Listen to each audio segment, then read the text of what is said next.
Follow your lead, man. Okay. I mean, do you want to pick back up with the Norway stuff because we got on?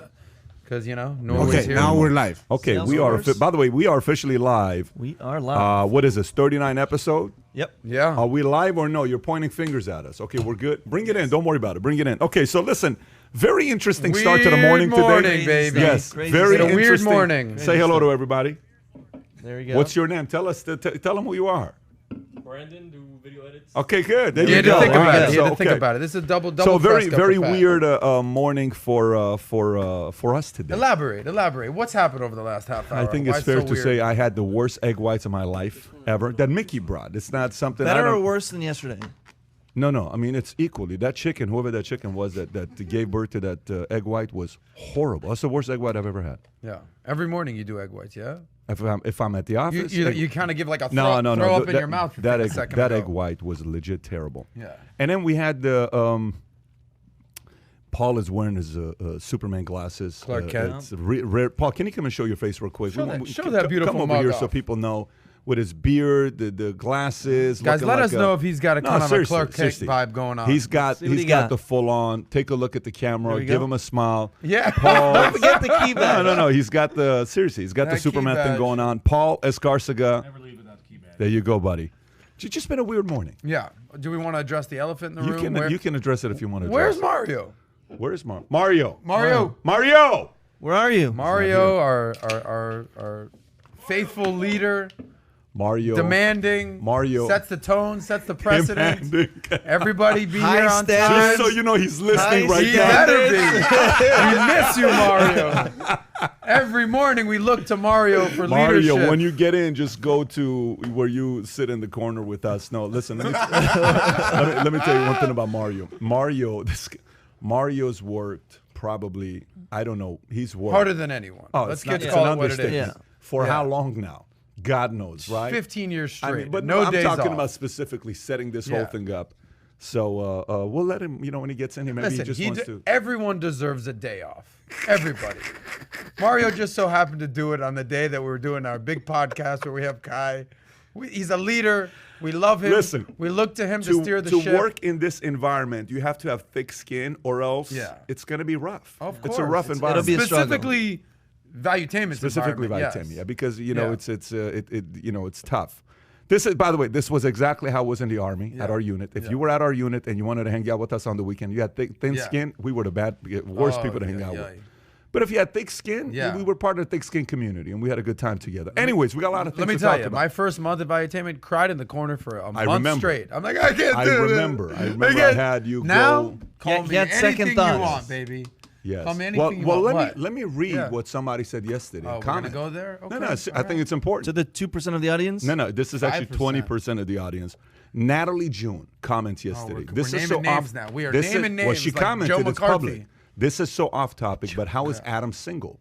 Yeah. So then I responded, great question. He's looking for the right person. He Are is. you interested?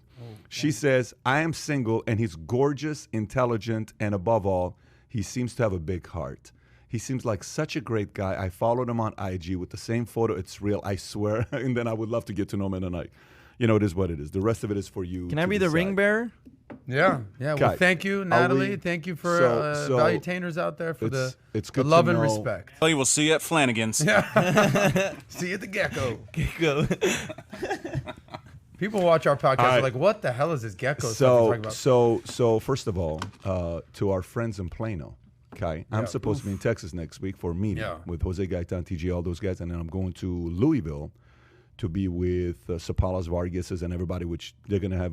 This is your squad. If you don't know those names, this is like Yeah, Pat's but Tito, squad. I think Ortiz is going to be there next week. Tito Ortiz and who's the football player? The quarterback. Tim Tebow. Tim Tebow's going to be in, which, by the way, that's very big. Tim Tebow's PVD and Tim Tebow on stage together. Tebow's going to be there, and the guys, Tebow's probably one of the best motivational speakers in the world. He's one gonna be hell down of in a Louisville. one quarterback It tight is. end duo right So I'm there. sitting here, I'm like, okay, let me see what I got to wear next week for Dallas. And Yep. I look at the weather. It says a low of 3 degrees.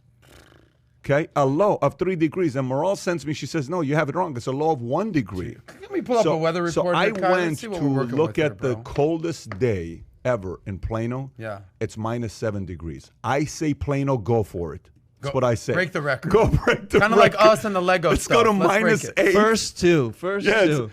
It's forecasted. There, look at that. Monday, 2 degrees. Jesus. That's ridiculous to be at 2 degrees. But if you guys are anyways, not familiar with Plano, that's Plano's just outside Dallas. of Dallas. And That's for the where Pat was European living. audience, this is not Celsius, right? Oh, you had see to how go you there. had the crickets there? See? Yeah, that was a That's, European guess joke. who's here? guys. Guess who's here? Mario! He's in the house. He's in the house. He's in the house. Okay, Mario. See here, Mario. All right, Mario. all Almost good. killed like 8 All dogs. good. Well, allow me to say on behalf of the South Florida Welcoming Committee, it's 75, it's sunny, it's gorgeous. Yeah, Go fuck yourself, Plano. you said it. I didn't say. I did, lived there I for did, 5 I did, years. I did, I Kids did. went to school over there. We have to put the disclaimer out there. I loved it. Yes. It was very good to us. But that's your. Okay, that's true. I'm Yeah. sorry. Okay. All right. to So the let's get into it. So we got a lot to talk about. Yeah. We got a lot of topics to talk about. Robert F. Kennedy Jr. officially got kicked off of Instagram. Okay. So that's pretty interesting. Permanently, Insta by the or way. Twitter? Or Was it Insta or Twitter? Instagram, but not Facebook. But not Facebook, but not Twitter, just Instagram. Just It was- Instagram. okay, so Huh. because that's where he's most active. Yeah. He's very active on Instagram. We'll talk about that here in a minute. But by the way, we got an email this morning from Andrew Yang's Campaign. team Pretty that cool. they want to be on What'd they Valuetainment. say exactly? No, just say, hey, would you be interested? And we're going to go back and forth and see if it makes sense for us to have Andrew Yang I on. think that'd be cool. You know what? I commented on a post he had the other day. He put a video up. Mm-hmm. And, there are certain policies you can have a battle with. But the guy as an individual, you got to like the guy. Likeable. The guy's a skateboarder. He's sitting there in New York playing the piano. I commented. I said, I hope you beat de Blasio. I'm rooting for you. Is de Blasio running again? Well, whatever. The point is, I Yeah. hope you win because I want everything to be changing with New York, with what de Blasio, the mess he's made, et cetera, et cetera. Imagine if he wins in New York and Shamat wins in California. That's cool. I think they're That'd be very interesting to similar. see. By the Yeah, way, very likely. yeah. Yeah, that'd I be- think Yang that's- is number one. but that's in the mayor. polls There's a right big now. difference No, no, between yeah, of mayor and course, governor. of course. Shamat's Yeah, going to be yeah. governor. Governor's See, that's a Step tougher up. task than I think. it is a tougher task. But he's got he's got Silicon Valley in his corner. Shamat's got Silicon Valley in his corner. Shamat's got the young entrepreneurs in his also corner. a likable Shamat's guy. a likable guy, smart guy, But astute guy. on the other side, Gavin Newsom, people really like him in California. He's definitely doing a great job, right? Did you just hear what he Crickets. just said? This guy. Crickets. He might get. They're closing in on 1.5 Maybe we'll million, start off with that. We'll start off with that. So with that. just real because quick, of you. Are you part of the Yang Gang? Is that what you're saying? I didn't say that. You're not Yang I'm Yang not Gang. gang. But Okay. I think he'll be very good for the city. I Okay. really think he'll be a very good mayor. I actually think he would be a good mayor. You Yang Gang guy? I mean, I'm on kind of the same wavelengths as Pat. Yeah. Yeah, Like, yeah. There's interesting stuff with him, and then there's You know what I'd want? I'd want to. Yesterday I talked to Kiyosaki, and you did an interview Yeah, with him, which is yeah. coming out. Pretty insane that Adam's got Very an interview cool. with Kiyosaki coming out on The Valuetainment old Economics. 2-for-1 special on Valuetainment. first interview. But I was speaking to him yesterday, and maybe I'll bring that up here in a minute when we get Mm-hmm. into it. But he said, "What do you think about what's going on right now with having to be careful with what you say?" He says, "My team's constantly trying to protect me for sometimes I tweet some stuff that I shouldn't be tweeting, et cetera, et cetera." And we'll cover that because it's a strange time you're living. You have Yeah. to be very, very careful and selective with the words you use because they can come after you in no time. But we'll cover that I here don't, in a I don't minute. want to bring up any bad, food stuff, but it's kind of like you need to walk on eggshells these days with Gosh, with those your eggs. were just terrible. What happened when Crickets. what happened when I ate the eggs? By the way, I mean, Pat eats as egg whites every morning. Before last podcast, he said something was up with those eggs. I'm not sure. so you know how you take Mickey, the bring- paper towel and you put okay. it on top of the pizza to to take take the the oil? grease. Yeah. Gotcha. Mickey did that with egg whites. Yeah. I know that doesn't make sense. I've never heard of that before. So she didn't do it this morning. But she though. didn't do it this morning. So you had And it 2 was still bites of bad. egg No, whites, it's- and then you gave the old. That chicken's out of business. Okay. All right. So is Norway socialist? We're going to talk about that today because they're minimum wage. We're going to actually look at a lot of the minimum wage from different countries. Yeah. And the time we spent yesterday, I thought it was very interesting with what we came up with. Most business-friendly countries, okay, at the top is one that we'll cover here in a minute. Minimum wage stats, smart cart startup, Caper, is helping retailers compete with Amazon by digitizing the in-person shopping experience. Reddit raised another $250 million and doubled its valuation to $6 billion just because of the GameStop saga. What a in 30 days, you go from $3 billion to $6 billion. You didn't sell any product. You just have Wall Street bets. help you increase your value by $3 billion. That's pretty big. That they might have been the biggest winner of the whole situation. I do agree with you. Wall Street Bets was really big for them. Yeah, I do agree with Just you. Reddit overall. Yeah. Salesforce says the 9-to-5 workday is dead and will provide 3 new ways for employees to work, including the possibility of working from home forever. Okay. Our favorite coin, pronounce it for me, please.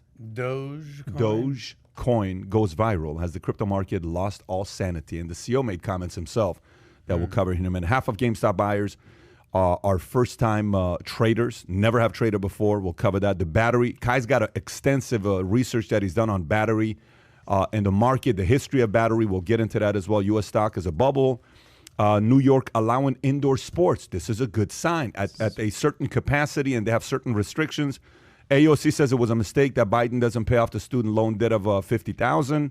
Twitter says Trump wouldn't be allowed back even if he ran again in 2024 for president. Dems on House Committee, $15 minimum wage, Gavin Newsom, et cetera, et cetera. We got a few other things that we'll cover. And then Mark Cuban didn't play the national anthem. The NBA said it is a requirement for us to play the national anthem. Let's go to Gavin Newsom, page 8. Everybody, if you're listening to this, it's like you're at church. Go to page 8, please, of your notes. Go to Psalms 8, line 6, right? Okay, here we go. Governor Newsom has 2 potential challengers for governor as recall petition nears 1.5 million names. Supporters have until March 17, 2021 to collect 709 signatures. That's 709 signatures needed to trigger a recall election. As of February 3rd, organizers announced that they had collected more than 1.3 million signatures. By the way, they've already collected over 1.3 million. They only need 190,000. It started in like November, December. That's a scary thought. Exactly. That's too quick. California's one of the 19 states. That might have been a little, like a day or two old. I think they're up to 1.4 now. I think you're right. Mario, can you pull up to see how many signatures they've gotten for, what do you call it? For recall Newsom? Yeah. California is one of the 19 states that allows for citizens to recall elected officials, according to the California Secretary of State website. The petition needs at least 1.495 million, or 12% of the 12 million votes in the last election for governor. On Monday, conservative commentator Mike Cernovich announced that he would run against Newsom if a recall vote is successful in the state. Cernovich came during a live stream video posted on his Twitter account where he said, the question is why I would run for governor, and the answer is pretty simple. In addition to Cernovich, billionaire venture capitalist Shamat has suggested that he plans to run against Newsom. Shamat has yet to publicly announce his bid for governor, but he has been very critical of Newsom and has shown his support for the recall petition. Is this well-deserved for Newsom to be recalled, kicked out, and not be the governor of California? What are your thoughts? I mean, we've been talking. You're raised in California. 24 years. Your mom is from California. Yeah, I know you're from Norway, but you got family in California. Cali roots. I'm a Florida boy, so I'm not really too up to speed on California politics. But we've been, since the basically start of the podcast, since everything that started with the pandemic, we've been covering what Gavin Newsom has been doing, and it hasn't been pretty there. We jokingly called him the U-Haul salesperson of the year. Everyone's getting the hell out of California. And it seems like they are getting very, very, very close to this, recall for the election. My question is this, just to kind of give the other side of the coin, because it'd be very easy to bash Newsom. You see on, even on SNL, they call him, an inflatable sex doll. It's just kind of like this robotic, he kind of reminds me of, speaking of Michael Burry, who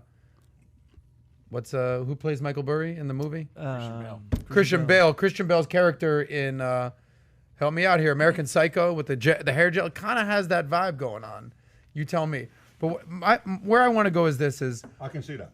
You can see that a little bit, right? That, yeah. Just kind of like this soulless sex doll kind of a guy. Mario, you might want to pull this up if you can. Gavin Newsom approval ratings in California. I'd love to see if we can find that data. Obviously, he's a very unlikable person. He's getting a lot of hate. I saw a person just basically mocking him on YouTube yesterday, and it was actually spot on. I want to know when this election would be and what his current approval ratings are, because you might get 1.5 people to be a part of this recall, but if he has high approval ratings in the state of California, it might sort of be a moot point. Do we have something here? Does that say 52%? That's job approval. Job approval rating. That's what I'm looking for. Yeah. So his job approval rating is 52%. That's not horrible.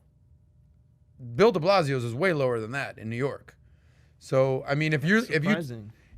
Are you a little shocked right now? Yeah. If you had to guess, where did you think his job approval would be? In the 30s? At least Maybe no the higher than 40s? 40s, yeah. I mean, Trump hovered somewhere between 40 and 45, 38 and 45 his whole presidency. I don't think he ever cracked 50. Newsom, we talk a lot of trash about him. Yeah. And I'll give it up to you now, but he's still above 50%. So I'm actually surprised to see that's where he is. So meaning, for all the pandemic stuff that he's doing, all the stuff, the U-Haul jokes, there's a large contingency that says, no, he's doing a pretty good job. Here's a question for you. What is the most liberal state in America?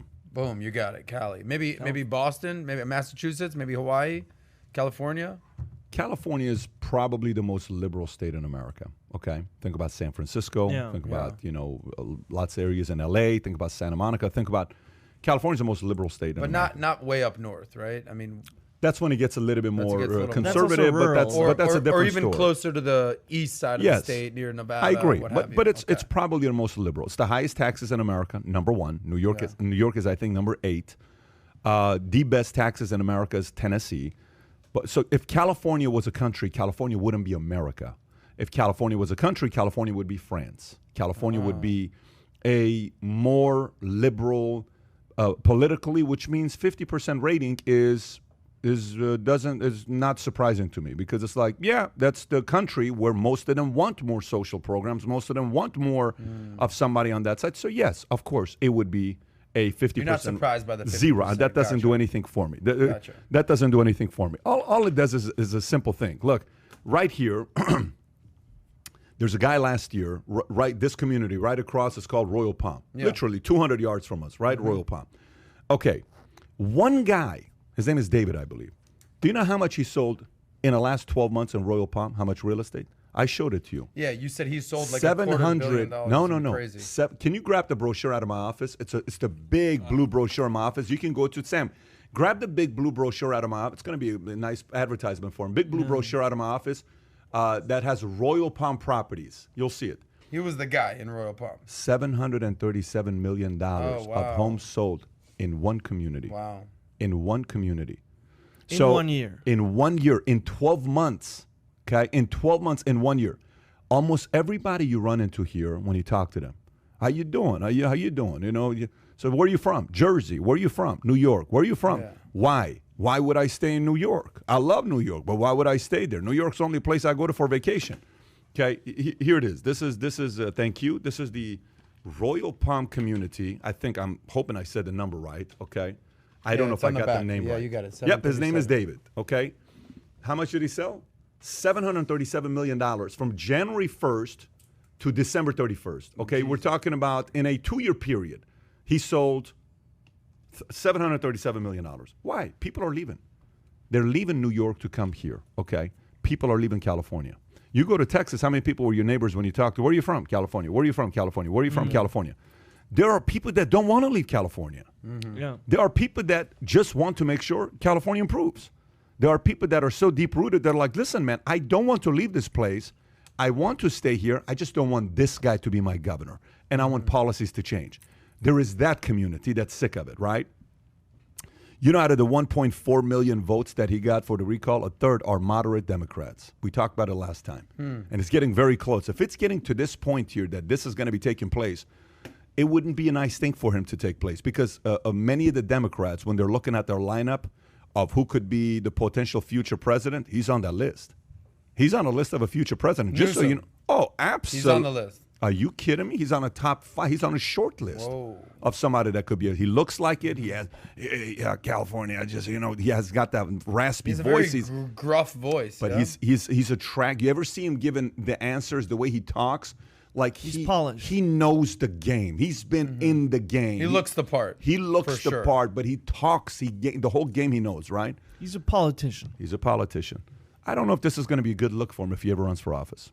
I don't think this is going to be a good look. The recall. No way. I don't think it's going to be a good look for him if he gets the recall. How many people do you know that signed that recall? A lot. Really? Oh, a lot. How many people do you know that says, no, that's my guy? I would never. A few. You do? A few. Okay. I actually Because do. you got roots in California. You know I thousands have, of people there. Oh, a few people that say, no, I think it's okay. I think we should let him go. He's not as bad as Trump. He's not as bad as this. He's not as bad as that. At least he's not Cuomo, where he let, he didn't give the right facts about people being in old folks' home, or and people died, nursing homes. At least he didn't do that. It's all about at least. So there is that community. They're giving him the benefit of the But a doubt. lot of people are sick of it. Do you think there's an underground, like the people that are voting to recall him? Is it kind of the same underground that started flocking behind Trump in 2016, like the silent majority? Look, I got a call from one of my mentors, advisors, very successful president of a multi-hundred-billion-dollar company, and he's in his 70s. And we had a great conversation together. He says, look, in life, here's how it works. He says, you're going to have battles. There's going to be little fights that happens all the time with you and somebody, with you and family, with you and a friend, with you and all that stuff. He says the goal is to try to get the battles to be done. Somebody wins, you move on. Everybody goes about their business, right? He says then there's wars. When there is a war, you have to know that every country has to defend themselves, okay? I have to defend me, you have to defend you, and there's going to be some casualties at the end of the war. No matter what. If you go to war, there's casualties. Damn. He said then there's nuclear wars. When it's nuclear wars, it lasts a long time, and the amount of blood in your hands is going to be a lot. Last 12 months politically was a nuclear war. And the way they went after Trump, it doesn't end there. It's not like there's no residual effects to it. It's still going on right now, the impeachment trial. It's nothing. It's nothing. The residual effects of the last 12 months is not a one-year residual effect. The residual effects of the last 12 months is a 10, 20-year residual effects. Are you kidding me? Let me put it to you this way. The residual effects of the last 12 months could be 25-year effects of a Barron Trump type of residual effect. Like, you have to know, you offended my dad? So this, what they did last year may be like, hey, it's oh yeah, so you did that to Trump? We're going to do this to Newsom. We're going to do this. So they started a nuclear war. The seas have been sown. And it's not, you took Trump off, watch how long it takes until the next Dem president. And what are you going to say? No. So they started a nuclear war, and now they're impeaching. Who in the world cares about a former president being impeached? Like, let me say this one word. Like, okay, it's like saying I'm going to fire an old employee that I've already let go of. What are you talking about? So you understand? Like, you came, you served your 6 months, your 12 months. A year later, I want to change it from that you just did your time and your contract, you wrapped it up. No, I want to change it to I fired you. What are you talking about? No one in the world cares about a former president being impeached. Move on. He's a former one-term president. What's worse than being a one-term president? How many one-term presidents do we have? That's been impeached twice. You know what it is to be a one-term president. What's worse than a one-term president? Jimmy Carter, one term. Senior, one term. There is nothing worse than being a one-term president. Nothing for a president. So are you saying they should not even pursue any of the legal actions? No, it's already bad enough. But since they're doing it, they just have to be prepared for the nuclear war in the world of politics. Are you saying that they should? I'm not saying that this is. This is conversation right here. Should they not pursue what's good? Because they just started this, second impeachment trial, everything that's going on right there. Should they or should they not? Yeah. It's not should they or should they not. Okay. A long time ago, I had to, in my 20s, it was always about, no, but they're wrong. No, but they're wrong. No, but they're wrong. It's like, listen, after plenty of books to read and mentors, counsel, all this stuff, dude, you don't need to win everything. Certain things, you just got to let go of it. This is not worth it. This is embarrassing to them. Why do you think they're going after him so viciously? I think it's a little too much. I think it's like proving a point. He's the first to be impeached twice. Do you think there's any part of it where they're trying to make sure that he's barred from running again? I think that's the big they're one. Trying to put the nail in the coffin. 100% that's it. But I tell you one thing. I talked to Oliver North yesterday or 2 days ago. Yesterday, I talked to Oliver North, and I said, who's your number one candidate for 2024? He said, Mike Pence. I said, okay. I said, do you think Trump should run in 2024? He said, no, absolutely not. He says, they're going to destroy his businesses. They're going to go after him. He says, what he needs to be focused on right now is to take care of his family. because it's going to be pretty ugly. This is Oliver North. You'll see. I'm obviously you know. Yeah. Prefacing. And by the way, I'm familiar with Oliver North. Yeah. but Iran Contra exactly. affair. That's what he's famous He talks for. about it openly. He's a former general. What was he Lieutenant exactly? Colonel Oliver Lieutenant North. Colonel. Famous in the early 80s. When was the Iran Contra? 81, 84, like Okay. that era. Reagan's Yeah. second term. He was famous for a big trial on Capitol Hill. Yep. You know, for those of you that are 5 not people familiar. got arrested. For those, you know. 5 people were not arrested, guilty. Okay. So he was one of them. Poindexter, I think, was another one. Of 5 CIA agents and a couple other names. This is like the equivalent. I'm not exact, but like this is a Watergate-ish Benghazi type in the news. Yes. Type of It was. like holy moly, Yes. Oliver North on trial. Yeah, so it was a $30 You know. million money that they got to work with, I think, a country that they were protecting, a country, Nicaragua. you know, Nicaragua, but it's a small region of it. Nicaragua. And they took out of that 13, again, you can go verify this, And this is- 18 million to buy weapons for Iran and give weapons to, so it was a very interesting thing that took place. And this is also Yeah. on the tail end of the Cold War. So you have the whole Russia or communism versus capitalism and the ideological fight as well. Yeah, yeah. So the whole challenge is, you know, Oliver North said, I don't think he needs to run. I think he needs to just take care of his family. But the point I'm trying to make here was Newsom. I'm not surprised. You caused a nuclear war. So when you cause a nuclear war, there's going to be a few what? Casualties. Newsom's going to be one of them. Period. Newsom is a casualty because of the nuclear war. And I think they knew they were going to have casualties. I think they knew they were going to have casualties. This, if it happens, you potentially eliminated one of your future presidents. And the He's thing a with- high draft pick, by the way. Very high draft He's pick. a top 5 candidate. I see what He you're saying. is. And the thing with, you know, as with anything, it's a lot of it has to do with optics, right? So, you know, again, like we said, polished, good looking, you know, kind of looks like Christian Bale's character in American Psycho, hair gel, you know, kind of. But when he's shutting down all the wineries, And he goes himself. and then he apparently owns a winery, and you own a winery, bro. Oh, his one winery is too open, and many. he's Yeah. and he's then there he goes to the drinking French in a laundry French restaurant, laundromat yeah. restaurant No party. social It's like distancing. Like you're getting it's very caught. easy to be like, Yeah. get this douchebag out of here. It's just very easy to feel that. But I think that's the word, though. I think that's Yeah. a word to describe it. And look, you knew folks like that in high school. Who liked guys like that? You know, behind closed doors, you're like, dude, just stop. You're so annoying, right? Get over yourself, buddy. You know, you're not as amazing as you think you are. It's a little annoying the way you are. As a Californian. By the way, if you're watching this, I'm actually curious. Right now, we have 178 thumbs up, 233 thumbs up, 1 thumb down, okay? I'm curious if you're watching this. Recall, thumbs up. Smash thumbs up if you say he needs to get out, we need to recall. And we need to move on and get a Shamat or somebody else. No, he's doing a good job. Let's keep him in there. Press thumbs down. I'm curious. Thumbs up, out, thumbs down. It's fine. Let's just keep him in there. Continue. You were saying now, something. as a Californian, because you keep obviously a closer tab on California politics, who do people in California dislike more, Newsom or L.A. Mayor Eric Garcetti? It's not even a question on how it is. I mean, Newsom's on that list, number 1, because Newsom's a governor. It's an unfair. It's like saying, who do people like more, a high school basketball player or an NBA player? Newsom is a NBA player. Newsom's playing in the big leagues, 1 of 50.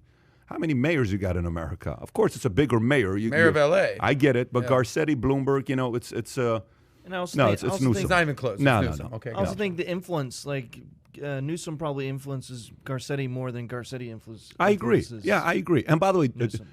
Garcetti's a more yes sir person. Yeah. Bloomberg is not. De Blasio is not. no. De Blasio fights Yeah. Cuomo. Cuomo's like, dude, what are you talking about? Let the Amazon people come and put their jobs here. No, it's not fair. It's like, dude, what is the matter with you, right? Exactly. So Garcetti and Newsom are on the same page. De Blasio and Cuomo, they're not on the same page. Mario, while we're on the topic, would you find out Bill De Blasio approval ratings in New York? I'd be curious to know. 51% was think what? so? No. 51%. 52% Gavin 52% is Newsom. Yeah. Bill De Blasio approval rating. No way is it at 50%. I feel like This is also he's a underwater. 2019 article. No, go back. Go current. Okay. You know that when you put current there, that was good. You put current right before approval. Or You did that news. with Newsom? Yeah. It's my spelling right there. Yeah, I saw that. little over 51% March 26th. Yeah, they don't have it out there. Okay. So anyways, we'll see what's going to happen with this in the state of California, whether he's going to be gone or he's going to stay. But very soon we are going to find out exactly the results on this. FYI, we got a few people I want to give a shout out to. George just gave $5 saying PBD do a reaction on Tom McDonald's song Fake Woke. Give an opinion. He's also one called Canceled, okay? You don't want to hear me sing, but I'm somebody that sings a lot, but privately.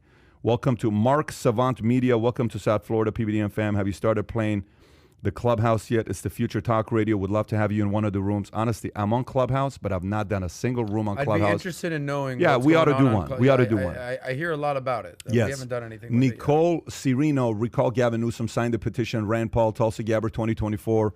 Rest in peace. Aunt Jemina, racism solved. Okay. $15 over here. Charles Moscarella, bet you can't have presidents thinking they can do crazy things just before leaving office. He was still president during the insurrection. Okay. That's what we got right there. All right, let's continue. Next topic, what we got is let's go into NBA. NBA now requires to play the national anthem after the Dallas Mavericks halt ritual. Specifically, Mark Cuban decided to stop playing the national anthem in the game. This is something that the NBA has been doing for a long time. The league announcement comes after the news that Dallas Mavs ceased playing the national anthem prior to home games this season at the direction of owner Mark Cuban. The Mavs have not played the national anthem before any home games this season, a spokesperson told NBC. The announcement from Bass seems to contradict the previous statement from NBA spokesperson Tim Frank, who told the NBC News that teams are permitted to run their pregame operations as they see fit. Through league policy, NBA requires to stand for national anthem. According to the NBC Sports, NBC Commissioner Adam Silver hasn't strictly enforced the rule, allowing players to kneel during the anthem in the NBA bubble last season. So, Mark Cuban decides to not play the national anthem. I don't know if, we watched the interview together yesterday with the girl from ESPN. I don't know her name, but she's always on. Rachel Nichols. Rachel Nichols. And he said, look, it's not that I wasn't planning on doing it. We just didn't know if we were going to do it or not. We were just kind of listening to the audience. And some of them thought it wasn't something that represented their community. They didn't want it to be played. Others wanted it to be played. So we just kind of saw what we're at, and now we're going to go back and playing it. So what are your thoughts about the national anthem and Mark Cuban? I mean, let me just start off with Mark Cuban. I know you're listening. Play the damn national anthem. I'll say it again. Play the damn national anthem. We're here in America. The flip side to that is, you want to kneel? You want to do the Colin Kaepernick thing? Cool. But play the national anthem. Tell me why. We're here in freaking America. What are we talking about? What do you mean by that? So what do you mean by that? We're in America. What's the big deal? I mean, listen, obviously, this is the argument that they're making. So I'm trying to see what your argument is. I mean, obviously, there's certain things I'm a little left on, certain things I'm a little right on. Right. But where are we in the conversation where no more national anthem, no more the Star Spangled Banner is a divisive topic? Okay, cool. If you want to protest and kneel during the anthem, I'm good with that. I'm good with the Colin Kaepernick thing. Raise your voice, social justice. I'm cool with that. But to the point of saying no national anthem, are you freaking kidding me? Do you know when did the national anthem really started sports games? You did some research on this. World War I. World War I, right? Okay, so World War II, I'm assuming it was big. For me, being a kid, I remember I pledged allegiance at school 1991, the national anthem. Who sang it at the Super Bowl? You remember that? Whitney Houston completely crushed the national anthem. We were in the middle of Desert Storm, right? Mm-hmm. We were at a war. George Bush Sr., H.W. Bush. She completely crushed the national anthem. From that day forward, I'm like, damn. I get down with the national anthem. Now, if you want to protest, you have the right to protest. Peaceful protest. You totally have that right. You want to put your fist up, you want to kneel, I'm good with that. But under no circumstance in America today should it be even a conversation of should we play the national anthem? Is the national anthem the right thing to do? If you don't want to be in America, get out of America. Paul, what do you think? Yeah, I actually 100% agree with Adam here. I was thinking the same thing. You at the end of the day, you do have the freedom to leave. It's just like at a job. If you don't like certain things, it's one thing to complain about it, but at the end of the day, you still decide to be at that job, and you accept all the conditions that occur with it. If you don't like it, go find another place. You have that freedom, but you can't have your cake and eat it too. And like Adam said, the national anthem is at the end. That's kind of you're being in America. You're accepting that. Even immigrants that come here, you're accepting the national anthem. That's part of the deal. Any different opinion than what we've heard so far? Any different opinion, thoughts, Mario? Any different opinion than what he just said so far? I mean, I just give 2 cents here. I think it's interesting because no countries are perfect. I mean, obviously there's baggage that comes with everything, and to change things completely, like changing the national anthem and traditions. I know we talked about traditions yesterday of how changing people adjust to traditions. Traditions traditionally don't change based on who's there, and you've talked about this culture in companies as well. Yeah. Of there's a set culture, and then people don't change it. Either they adapt to it, or like you guys have mentioned, they can leave.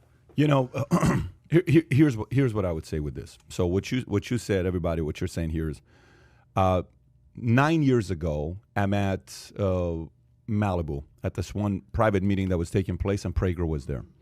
And Dennis Prager said, "What makes religions work?" Okay, and he's going through it. What makes people go to? So why does Catholicism work and do so well? Why is the Judaism religion? He's going through everything. He says because of what? The word rituals, right? Rituals. There's certain rituals. Rituals.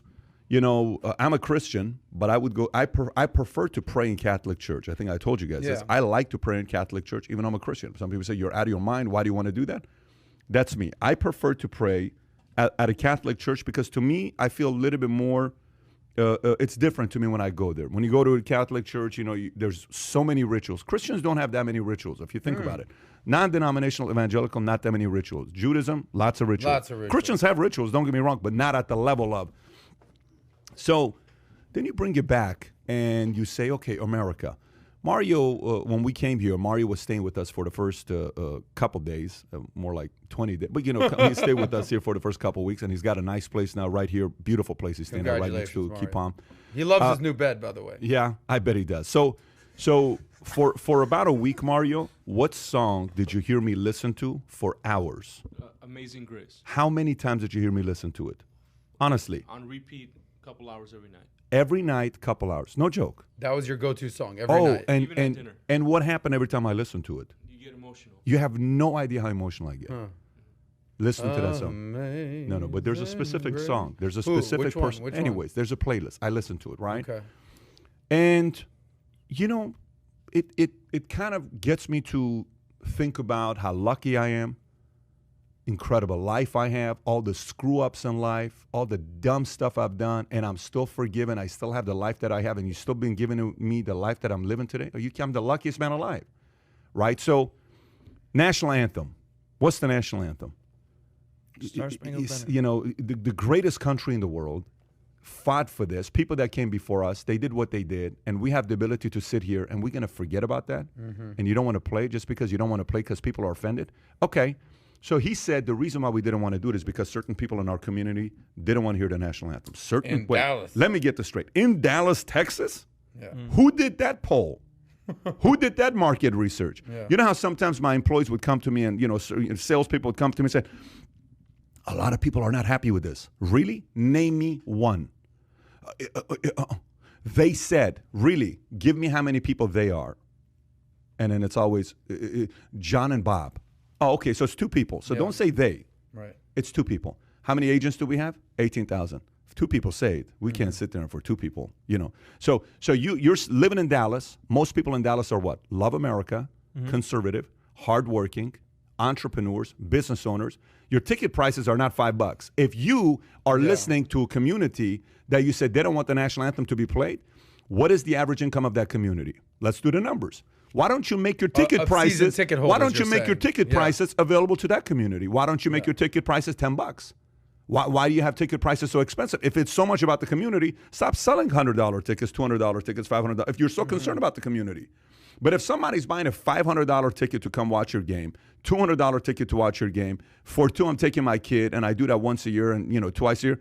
I'm making $50,000 a year, $100,000 a year, $200,000 a year to buy a $200 ticket. If not, by the way, I've never been to a basketball game in my life. I went to a basketball game as a kid one time, and the star of that game was Sedale Treat. and Tony Smith. You probably don't Lakers. even remember Lakers. those names. Yeah. Yeah, Number early, 3. early to mid '90s. But the point is, Nick Van Exel. Nick Van Exel was a star that came a little bit after that. But here's the point I'm trying to make to you.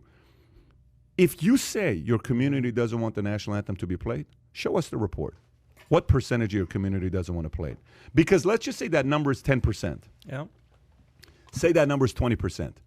I can find 50 other things that 10 or 20% of people are offended by you do. What are you going to do? Change again? Yeah, exactly. So every single time a small minority community comes out and says, we're going to have change every single time. I'm part of the minority. I'm Middle Eastern. How many Middle Easterns are in America?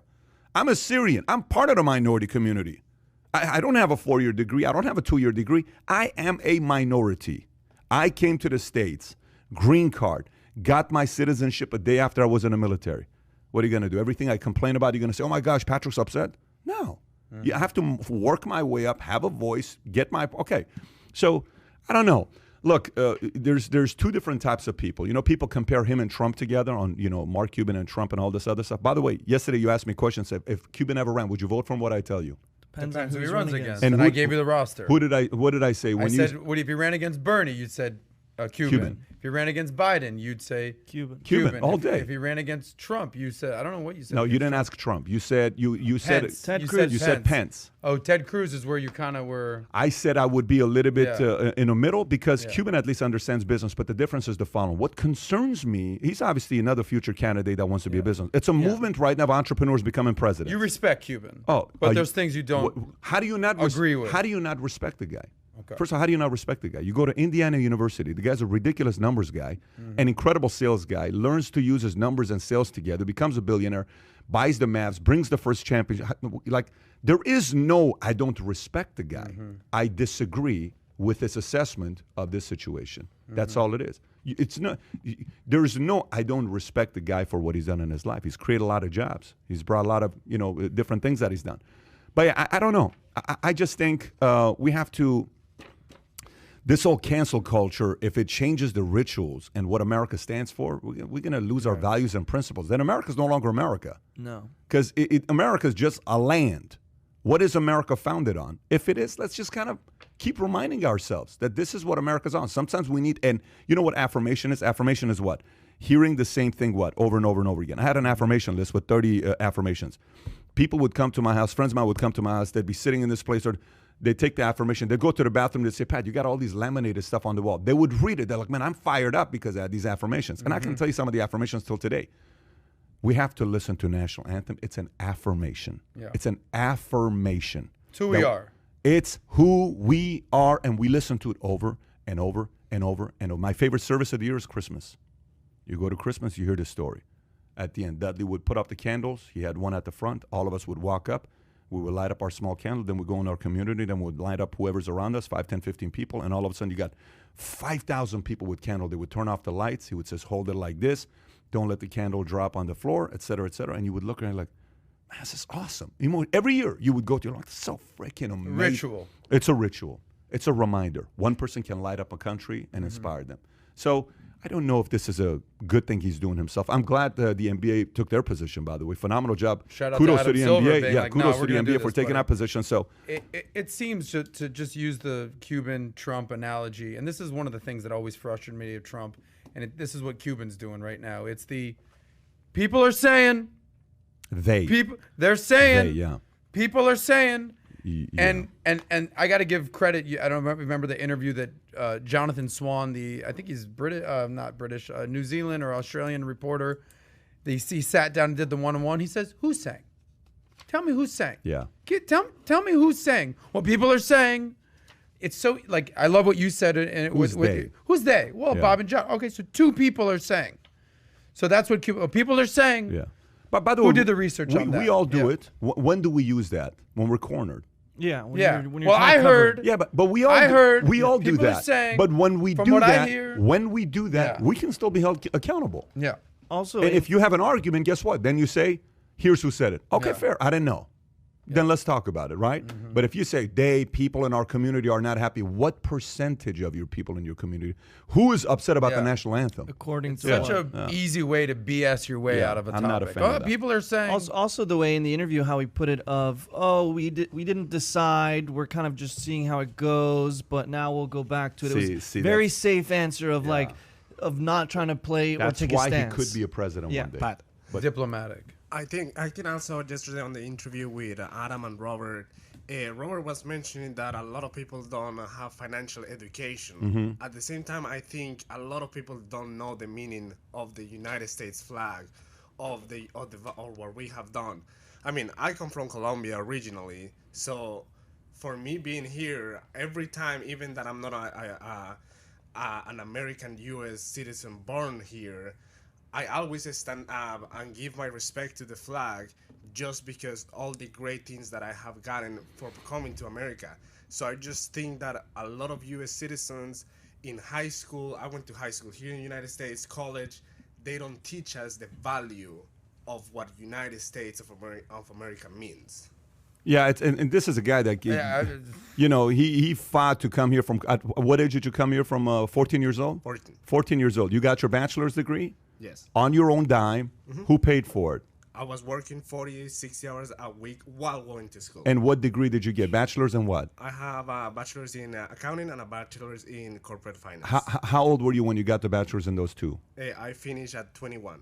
And how much family you had here while you were in I have no family here no in the family. United States. I mean, that's the story. Willing to go through. By the way, I do want to respond to a couple people that commented that are against us. Okay. I do want to talk about that. So here's one of the comments says, do you know the second stanza of the anthem? It's offense to the people who build the country. R.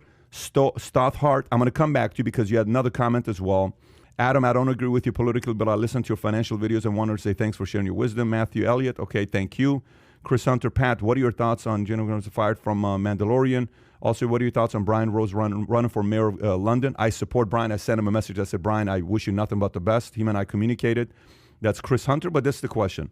Stephen Quinonios, Francis Scott Key, who wrote the anthem, was a slave owner, and most people didn't know that till last 5 years. So that's what drives people crazy and want to change the America the Beautiful Soy Boy Mafia hashtag. So your community. Yeah. Let me give the answer to that, my perspective. Just so you know, Assyrians were slave owners. Blacks were slave owners. Jews were slave owners. You go back 200 years ago, 300 years ago, every culture owned slaves. Yeah. Every culture owned slaves. There is not one that never owned slaves. Africa owned slaves. They do many small, till today. There are many countries that own slaves. What are we going to do? So now we have to get rid of all the history of everybody that at one point had it? Is that what we're going to be doing? So what if right now somebody said this one large insurance company that's one of our competitors, and they've been around since 1868. Okay, it's based out of New York. Okay. So did you know that back in the days, they sold life insurance to slave owners? So one of my guys said, we should use that when we're going up against our competitors and bring that up. I said, you're never going to do that. Why? Because if they did it, other people did it. Exactly. That was legal back then. It was stupid. It was not good. It wasn't anything that we agree with today. But back then, it was what? Legal. Okay? Very simple. Legal. And if it was illegal back then, no one is breaking what? The law. Okay? Very simple. So does it mean we endorse it? Of course not. Does it mean we support it? Absolutely not. Does it mean we sit there and we say, oh my gosh, it's who cares? No, that's not what we're saying. It wasn't a law back then. So large insurance companies, what do you call it? They sold insurance to slave owners. Should we shut all of them down? All the banks here, all the banks in America, every single one of them, Bank of America, Bank of Italy, used to be Bank of Italy. So every single one of the banks in America finance and help open up accounts for slave owners. Should we shut down all the banks? Should we shut down all the banks? That's what we should do. So every book you ever read that's an old book, okay, we're talking about 200 years ago, that are classics. Oh, somebody in their family, should we get rid of that book? So is this the direction we're going to go? So a crime everybody committed, now we should bring it back, and because of that, embarrassed in public? Is that the direction we're going? Again, that is a form of a nuclear war. Because if you constantly go and say, but you did this 79 years ago, but you did this 200 years ago. Look at what happened to Kevin Hart. Who didn't want to see Kevin Hart do the Oscars? Who didn't want to see him as the host? Everybody wanted to see him be the host. But no, back in 2014, here's what Kevin Hart tweeted. Are you kidding me? And then they went through what they did with Kevin Hart? No. So to me, it is part of the tradition. It's what we've used. Everybody and anybody that we know, on their resume, there is something bad, including yourself, Quinion. I bet you if I were to go and hire somebody $50,000 and I told them your project is to go investigate to see what bad things you did, I guarantee we would bring out some things that you wouldn't be happy with. I mean, we're human. We're not perfect. That's the point. None of us are perfect. We make mistakes. That's just the way it is. What's that one song? I'm only human, born to make mistakes. Yeah. It's one of the best commercials, by the way. Go ahead. And I think another thing there is kind of you're judging the past with today's perspective and today's values and principles that we have, or our viewpoints right now, which just doesn't make sense because times change. Things that are okay in the past aren't okay now, and vice versa. Things that are okay now weren't okay then. So you're confusing the times and how you look at things, and in that case, there's going to be wrong things with everything. I mean, again, we're human. We're not perfect. We make mistakes. And at different points in time, those things are okay, or those things are normal. Watch this. I can't hear. Okay, thank you. So what is February? Black History Month. Black History Month, right? Yeah. Okay. America, do you know what percentage of Americans are African American? 13%? Exactly. Good number. That's the number, 13.4%.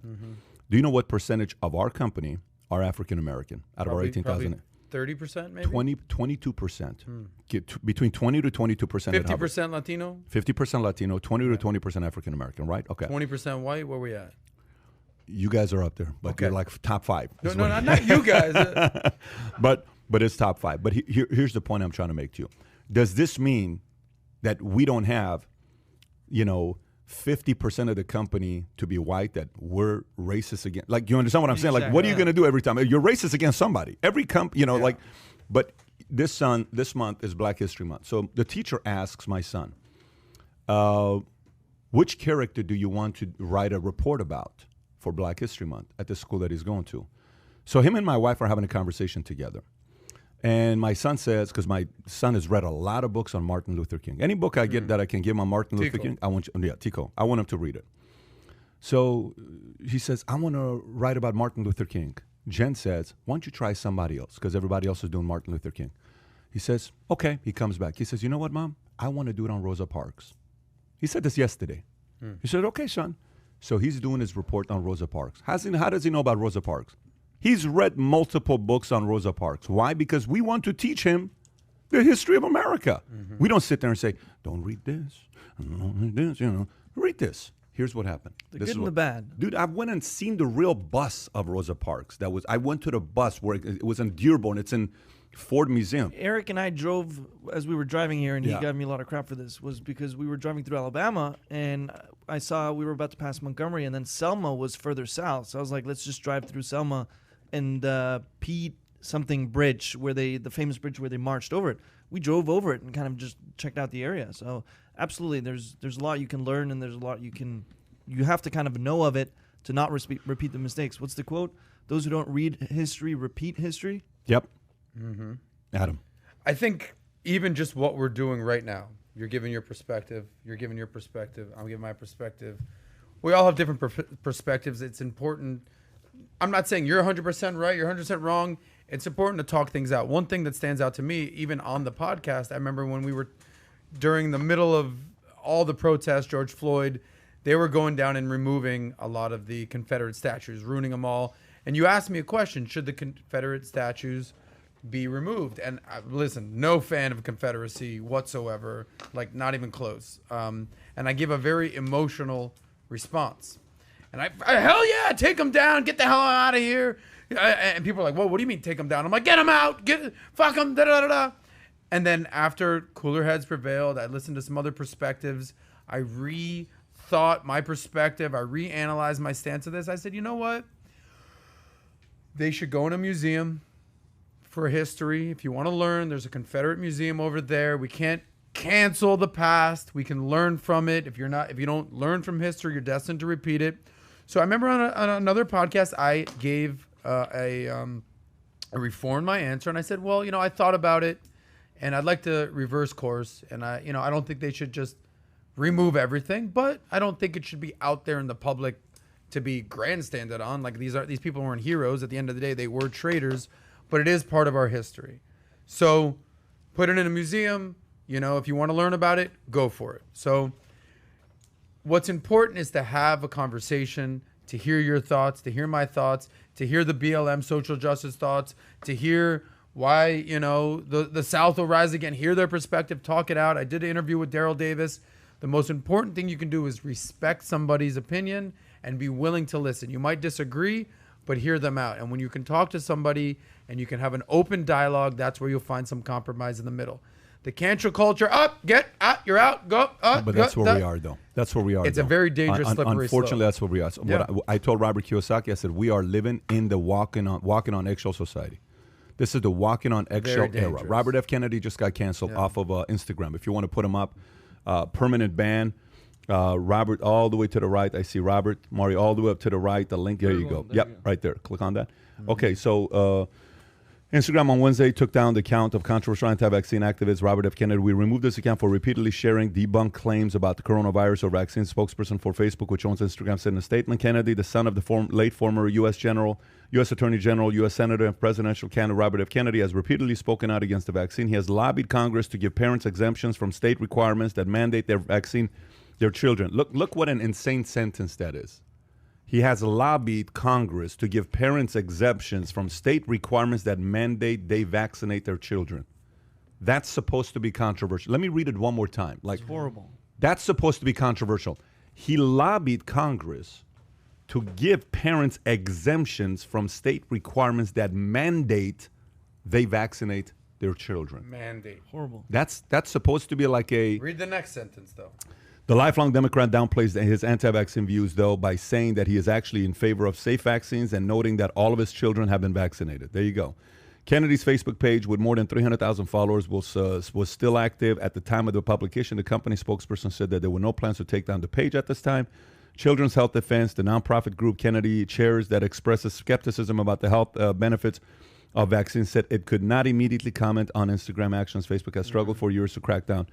Him and I had a conversation about this a month ago. He called me about this a month ago because he was already getting challenged and pushed Let me about tee this up for your response, if you will, because there's two stories going on here. Obviously, big tech, canceling people's voices, and then obviously vaccine. You held a vaccine debate with Robert Kennedy Jr. himself And Dershowitz, and Alan Dershowitz. This was about 3-4 months Yeah. ago. Million views, everything. What were your biggest takeaways from that debate? What do you recall from that? Here's it's two lawyers. Robert is known as being an incredible environmental lawyer. Alan's a lawyer. He's been a what do you call it? A Professor? Huge defense lawyer. huge defense lawyer, constitutional lawyer for 51 years at Harvard. Obama took his class. Like that's He's defending Trump these days. Yeah. He's defended OJ. Super famous. His resume, He's done it all. his resume is ridiculous on Yeah. what he's done. Okay, look, I like a good debate because I learn. I sit there and I say, okay, this makes sense. So hey, well, if you're doing this vaccine, do it after your kid's 3 years old. Okay, cool. The risk is when it's 18 months to 36 months. Okay, that's good to know. If you're going through this, it's purely the option. What is scary is the fact that you can't even have the conversation today. Like it's like that guy said anti-vax. Okay, every single vaccine that we've had to get, we've gotten. Me, my wife, our kids, everything. I've been over-vaccinated because I was in the Army. When you're in the Army, you're like a, what do you call it? You're a guinea pig. They test on you. And you have Same to with sign. Galera. Yeah, you sign saying weird things could happen to you. Obviously, a lot of weird things happened to me after that. But so all makes sense. Yeah, I think it's a scary era we're going. Okay, and all of this started off with one guy being taken off of social media. Alex Jones. Alex Jones. That's where this all started. That's where all this started. Well, someone like that, rightfully so. Like, what's the line that you should cross? What's the line you cross where it's like, all right, you've just gone from free speech to completely lying or giving false narratives. Like you could say what you want, but you can't yell fire in a crowded theater. What's the line, right? I mean, this is the same thing that the slippery slope people have been debating for years. I don't disagree. But you mean to tell me like we can't have technology right now that says on the bottom Like, you guys got billions of dollars. You mean to tell me you can't do a technology right now at the bottom says misstatement, okay? And it just comes up. That's all you have to do. So imagine you do video. That's all they had over Trump's every single tweet that he did. Yeah. No, but what I'm saying to you is, no, it wasn't. It was just a blanket one. Everything he said, it was blanket. CDC this. It was all blanket, right? The impeachment is not this. Or the Electoral College has begged to differ. But you just have to show, according to, give us the top 100 sources, credible, okay? And then say, inaccurate statement. According to Statistica, this, that. Great. More. Yeah, it's awesome. So then I'm like, oh, shoot, we were wrong. Great. We did. So are you saying that someone can say whatever they want, but as long as they're fact checked at the bottom? Well, yeah. What I'm trying to say is, if we're going at this level of advancement, just give us a source at the bottom, technology, YouTube, whoever it is, and say this is wrong. Here's what the answer is. Great. Now we know there's a form of accountability and embarrassment. Quite frankly, there's oh shoot, I hate saying wrong things. Oh my gosh, my apologies, guys. This is what it was. So it gets people to kind of be a little bit more careful at throwing just general statements out there. Gotcha. Right? Okay. So I don't know. I'm not comfortable with anybody just being taken down. But nowadays, for a guy to say he lobbied to get parents to have the ability of an exemption against mandated vaccines, like that sentence is a. But it's also labeling. He's an anti-vaxxer. Yeah. Well, no, he was questioning vaccines. His argument was in 1972, when I got the shots or my kids got the shots, it was 3 of them. Today it's 72, 60 some shots, 70 some shots kids are going to get. Why do we go from... The world hasn't gotten way dirtier, way more dangerous. Why do we go from 3 to 70 shots that a kid should get? That makes no sense. That's what he's arguing. Why do we go from 3 to 70? Is there a correct number that you find to be... I'm not an expert. I'm not a doctor. I'm not a scientist. All I'm saying is let's keep debating the topic of vaccines. That's all I'm saying. Oh, well, we have a doctor here, Dr. Lode. I mean, your brother's going to be a doctor. I'm sure you have these conversations with your fat brother. CJ. Shout out. Chubby John. No, I think Where you at with this guy? I definitely think myself, my mom never vaccinated us, or we've never been vaccinated. Really? Yeah. You're not vaccinated. Not at all. Move the hell away from none of you. None of us. Okay. Except my older brother and my older sister, they had to get some shots as they were going to med school, actually, interestingly enough. So they were required, and at that point, they chose to get the vaccines they needed to. But I definitely agree with what Pat's saying, that there's arguments that should be had, or debates, and kind of seeing how good or how is it, because obviously there's a certain risk with not getting vaccinated, and then there's a counter risk of getting vaccinated. Can you guys do this? Be the devil's advocate right now. Let's try a devil's advocate argument. Not that it's your position. Make the case why it makes sense to take him off of Instagram. Let's all do the devil's advocate thing. Okay. Why did it make sense? Be the other side. Tell me. He's spreading misinformation that it's gonna make people not get the COVID vaccine. Therefore, more people will die. Okay, good. What else? Is he specifically talking about the COVID vaccine or just vaccines overall? Vaccines, period. But this year it also became COVID vaccine. Why does it make sense to take down Kennedy? Can I go conspiracy theory? Do it. Version? Yeah, go for it. Say it. Well, if you have an agenda and you're going to profit off something, and again, I'm not saying this is my personal belief, but if you have an agenda, big pharma is a huge industry. They're lobbying. Is the highest lobbying in Washington, D.C. You're basically cutting off your money. So if people are now cutting off the money supply, then that obviously affects my business, and I'm the one paying for your campaign, paying for this. So there is ties and connection to all that. Again, whether it's true or not, none of us know. But this is where you really go into this shady, dark area of control and all that. And if you start doing the censoring and all that, like, who's fact checking the fact checkers, right? That's also another. Yeah, but I want their argument. You're saying FTM, follow the money. Follow the money. That's the number one rule in journalism, and it's the time. It's always stood the test of time, is follow the money. Okay, Adam, do you have a devil's advocate? I agree with him on the follow the money thing. I mean, why does it make sense to take him down? Give the other side argument, not what you think. Give the other side of the argument. He was taken down. They did the right thing because ... Misinformation. Okay. Whose money are you affecting? Conspiracy theories. What else? Where are you going with this? I'm not going anywhere with this. So I'm just really curious to know the other side's argument. I mean, it's a scary situation when you don't agree with somebody. Who's making the call? All right, that's it. You're done. You're banned. You're off Instagram. You're off Twitter. Who are the people in the room having that conversation? But do you notice? Is there like a council? Like, all right, it's up at the top now. Who are the 3 people making that decision? Unanimous What are their vote? Yeah. What are their political affiliations? That's where it's going. Where are they Yeah. at? Who's in the room? Yeah. Is it like the Who's Minority calling the shot? Report Is where it you the have middle like manager? Is it the Yeah. top? Look, it's kinda is like it going to this. Zuck? Like It's kind of like who's this. making the You shit? talked the to call? Kiyosaki yesterday. You believe save that money. Yeah. He doesn't. He thinks it's a waste of money. I asked him to say it. He said, I will not say it. Okay, great. So save that money, right? Yeah. Okay, no problem.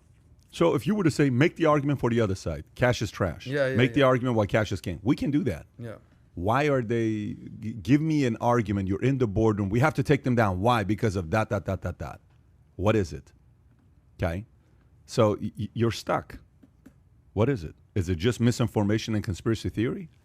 Is He's it obviously perpetuating what they feel is the wrong information. You know He's who's perpetuating Can you a pull lie. up CNN's biggest advertisers? Oh, I'm sure it's all the big pharma. Hello. Pfizer. CNN's biggest advertisers. Biggest advertisers. Geico. That's what year though? 2018. 2018 is a different. Okay, let's just look at this. Otsela, who's Tesla? Oh, Tesla with their Premolac. Humila. I don't even know what the hell they do, but I've seen that commercial a billion times. Okay. It's like the commercial where the butterfly comes in your room. And I don't know. everything up. I mean, You should obviously- also look up lobbyists for even Biden or Trump. Yeah, I don't. And by the way, it's not like CNN took him down. Facebook, Instagram took him down. Facebook took him Well, down. Tesla is a pill that can help you achieve clearer skin. Or Tesla is a pill that can give you clear skin. So it's kind of like what is that one other pill that helps you with skin? Accutane. Yeah. Accutane. Okay, interesting. Okay, I don't know. I'm curious. I'm curious to know what is it? Just purely money? Is it just purely let's get him out I'd be because he's an curious anti-argument? what our audience has to say they're putting about the points vaccine. here. They are putting their points here. They're writing their stuff. Our bodies heal Kai, themselves. you got a fellow Norwegian, Benjamin. Kai, I'm from They're Norway putting their too. points here. So let's. Say something to him in Norwegian. Benjamin Sato. That's how you Bashira, say it. Bashira. Yeah, Okay, let's yeah. continue. Let's continue here on another topic that we got. Countries, most business-friendly countries in the world. Okay, let's pull that up. Most it's on business-friendly there, Mario. countries in the world. Okay, if we look at the most business-friendly countries in the world, Kai, do you have a number on which one it is? Ease, the Wikipedia one. That one. Okay, so the easiest countries in the world to do business in. By the way, look at this. Every year they've been number one except for 16, 15. They were second. I'd love to, before you say it, Yeah. poll the audience who they think the most business friendly. Maybe someone who gets It's it already right. up, though. It's already up, It's guys. already Great up. We job, screwed great it job, up, so everybody.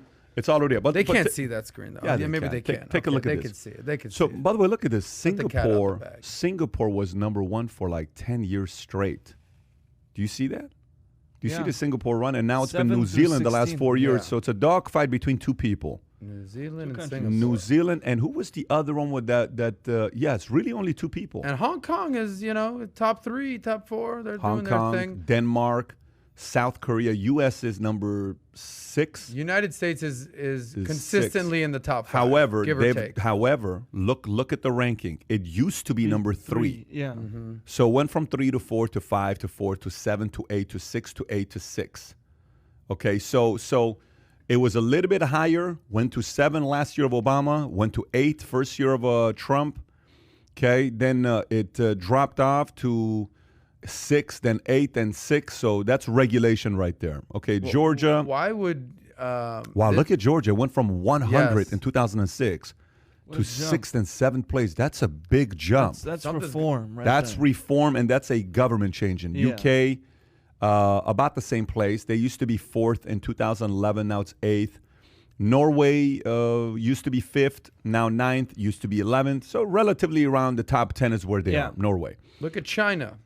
Where is China? China's towards the bottom of the list. They're highlighted Yeah, in yeah. yellow. China. It's right below Highlighted France. in yellow Right on the there. left. 31. Yeah. Used to be 91. That one's jumped Yeah, significantly. it's jumped too. because they are allowed capitalism to Yeah, take and its it's course. also moved more towards capitalism as opposed to. It has the government communism, but you can build your business Exactly. and Free do what you're enterprise doing. with Yeah. So then go all the way at the bottom. Let's see what's all the way at the bottom. Like what countries? Look at do my we people see? in Kazakhstan, top 100. Armenia, Chile, Italy. Look at Italy, 58th place. Mexico, 60th. India, 63. But look how much they've come up. Yeah, they've had 130. They're tremendous coming up growth. as well.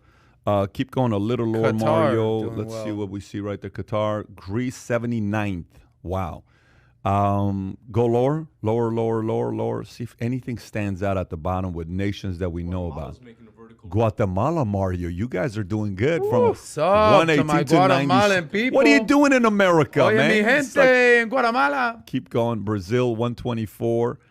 Argentina, 126. Used to be 77. So they're going the other way around. Iran, about the same place. 127. Yeah, it's been About pretty the same consistent. place. Pretty consistently not good for business. Yeah.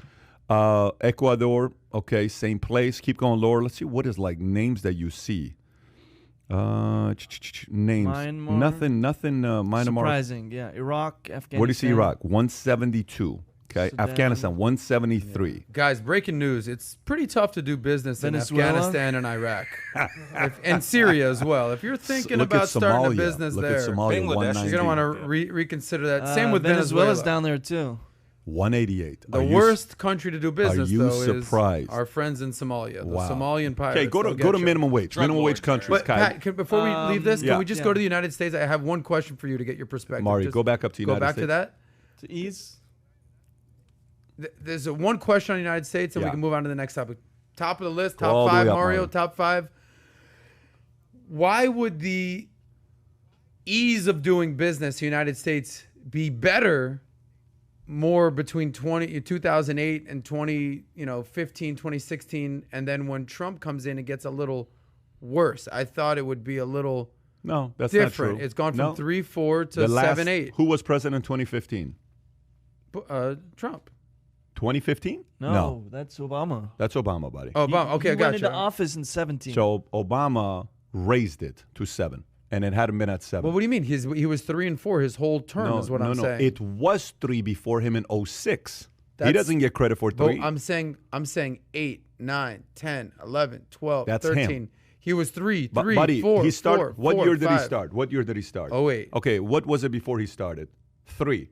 Yeah. Okay, what year was it before he started? So he doesn't get credit for 3, but he took a 3 and he finished it with a 7. He took a country that was 3rd best for business in the world, and by the time Obama was done, it was number 7. You're saying for the beginning it was No, a you 3, were and trying then to he- make an argument to look, No, I'm saying it was consistent. It was between 3 and 4 the whole time. Prior to and him. his last term it went to 7. It was 3 and 4. Did you pay attention in math class? Pat, I'm looking at the freaking numbers here. This It is not- starts as a 3 is and this it's a math- 3 the whole time. Is this math analysis or is this basic algebra? Pat, listen, I was a mathematician. I won the mathletes. I mean, I know what I'm doing here. He was a 3 to a 4 the By entire the way, time. Have you not seen his Nobel Prize? What's funny is Adam was actually a 3.5 GPA guy. Were you a 3.6, 3 point? I want to get it. Yeah, 3.6, yeah. 3.6 Cum GPA. laude. Were you really? Yeah, in college, yeah. Were you being serious? You should have that- seen mine. Yeah, Legit. legit. 1.8. Okay, so yeah, if you start off and you're, But Trump, he's still doing this. Trump was at 7 through an 8 his entire term. Buddy, It's not like he went backwards. he's- He went up. Listen, he started off with a 7. Yeah. When he left, it was a what? 6. 6. An 8. No, 6. His last year's a 6. He went from 7, 7, This 8, guy. 8, 8, 8, 6. So he took a 7. You don't change rules and guidelines, and all of a A sudden country you go. doesn't It change doesn't overnight. It's bureaucracy. Be It's- patient. Guys, It takes So, time. I Guys. see what he's trying to say. Yeah. I think what he's trying to say is, Yeah. if Trump would have gone a second term, maybe that would have gone to 3. That's a good point. Or 13. That's a very Or good 13. That's a Or very 130. good- It's so funny, man. I'm just saying I'm shocked that Obama's Okay. numbers are that good. I thought they'd be worse, is what I'm Obama's saying. numbers are terrible. What? Are you? You're serious? Is he seriously still like making an Obama, argument Obama for this? doesn't get credit for what happened in the beginning. He can't reverse things It overnight. was already a 3 prior to Obama. And he kept it a 3 or a 4. Where do you see he kept it at a 3 or 4? He gets elected in 08. By the time he's done in his first term, it's a 5. By the time he's done with his second term, it's a 7. I mean, you're like crashing. Adam, I can thought help you out with I this? thought 08 was all the way to the right. Okay, I guess. okay. Obama. So, by the Obama's way, a terrorist. do you wanna Obama's cut- a financial Let me terrorist. translate for Do Adam. you I'm want gonna to speak cut the football last to you. 2 minutes? Remember when Bill Parcells took the Jets to the Super Bowl, or the Patriots to the Super Bowl, right? And they won the Super Bowl with Bill Parcells. And the next year, Pete Carroll, with the same team, Yeah. they didn't go to the Super Bowl.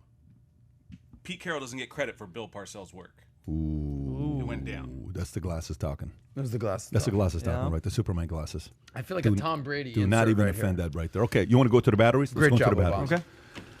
So let's talk about batteries. Now, some of you guys, by the way, before you're like, oh my gosh, who cares? If you're enjoying the conversation so far, and it's one of your first time that you're joining us on this podcast, smash that subscribe button. And FYI, I looked at the numbers at the beginning. Remember how I asked, put thumbs up if recall for Newsom. Oh, yeah. Thumbs Where- down. where we at with You know that? what the number was after 5 minutes? What was the number? 200 thumbs up recall, 1 thumb down.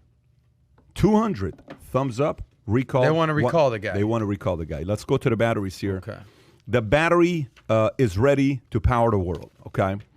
The flow of batteries is currently dominated by Asian countries and companies. Nearly 65% of lithium-ion batteries come from China. Let me repeat that one more time. 65% of lithium-ion batteries come from China. By comparison, no single country produces more than 20% of global crude oil output. 65%. This is an absolute monopoly coming out of Asia. Rechargeable lithium-ion batteries were first commercially used in held-hand camcorders in 1991. Laptops soon followed. A decade later, batteries enabled the rise of tech titans such as Apple Inc. by powering smartphones and wearable devices, then made their way into electric vehicles. The basic technology throughout remained pretty much the same. Lithium ions move through a liquid from the cathode to the anode and back again. This, however, was just the beginning. After a decade of rapidly falling costs, the battery has reached a tipping point, no longer just for consumer products. It's poised to transform the way the world uses power. The gains are likely to continue. Electrical vehicles are currently the main source of demand for battery cells. As demand grows and the costs fall further, batteries will become even more disruptive across industries. Battery industry scored a win at General Motors. Company which said it hoped to phase out gasoline and diesel-powered vehicles from its showrooms worldwide by 2035.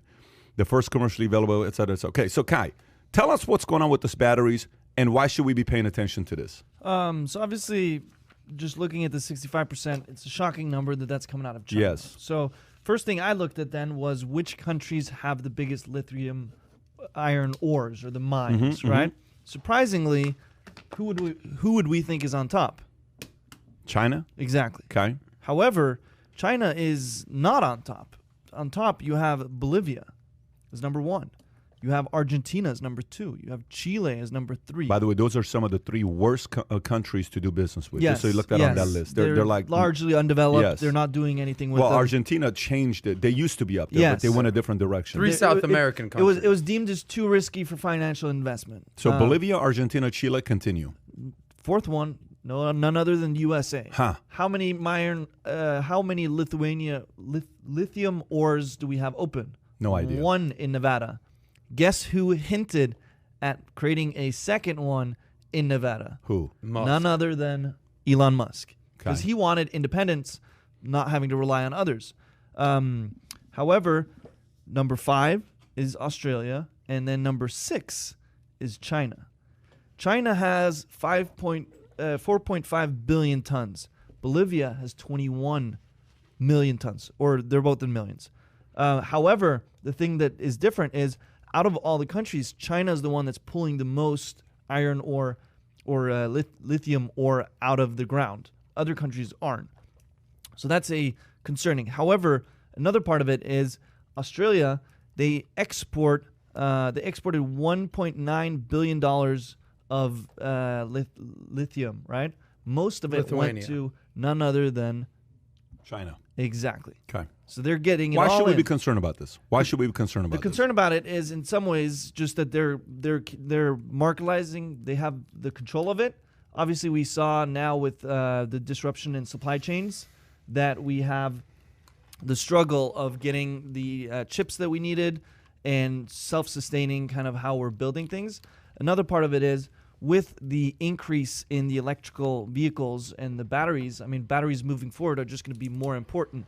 The reason oil has been a strong commodity as long as it has is it's easy to transport. You put it in a tanker, you drive it wherever you want, and you drop it off. It has the same energy value and kind of efficiency wherever it is. Gas, you can send it in pipes and it stays the same. Batteries, or especially electricity, you know, the high voltage ones, they lose a lot of power when you're sending the electricity. So what you send from A, if you send 100%, you're not receiving 100% on the other end.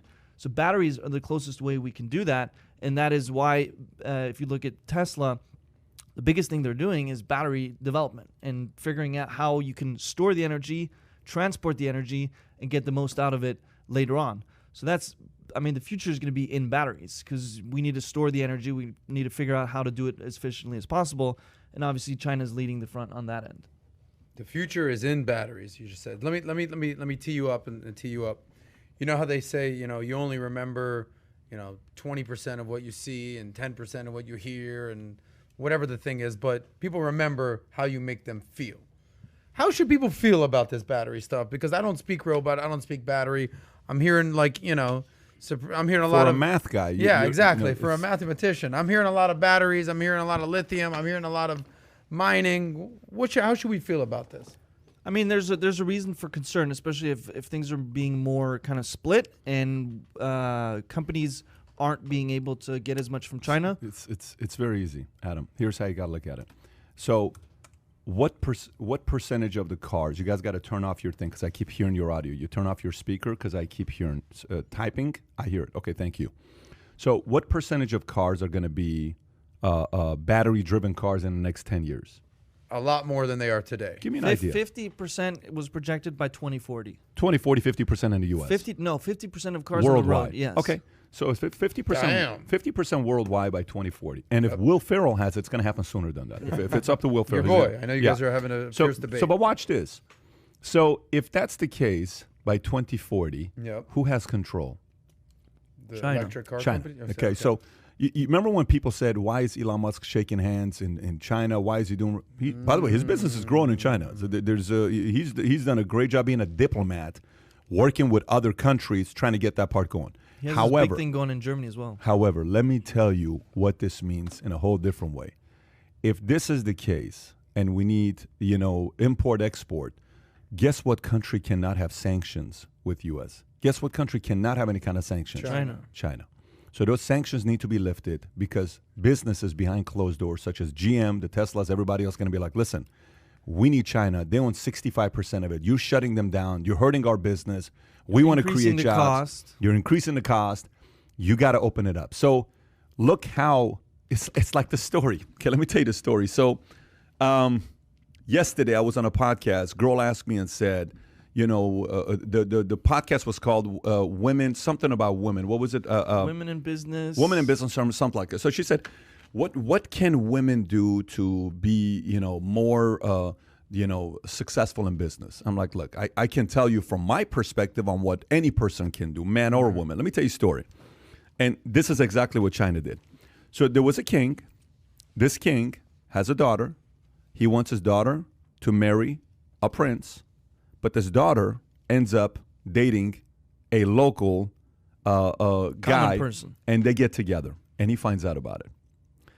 When the news gets back to the king that the daughter ended up hooking up with a local guy, the king sends his troops to go do what?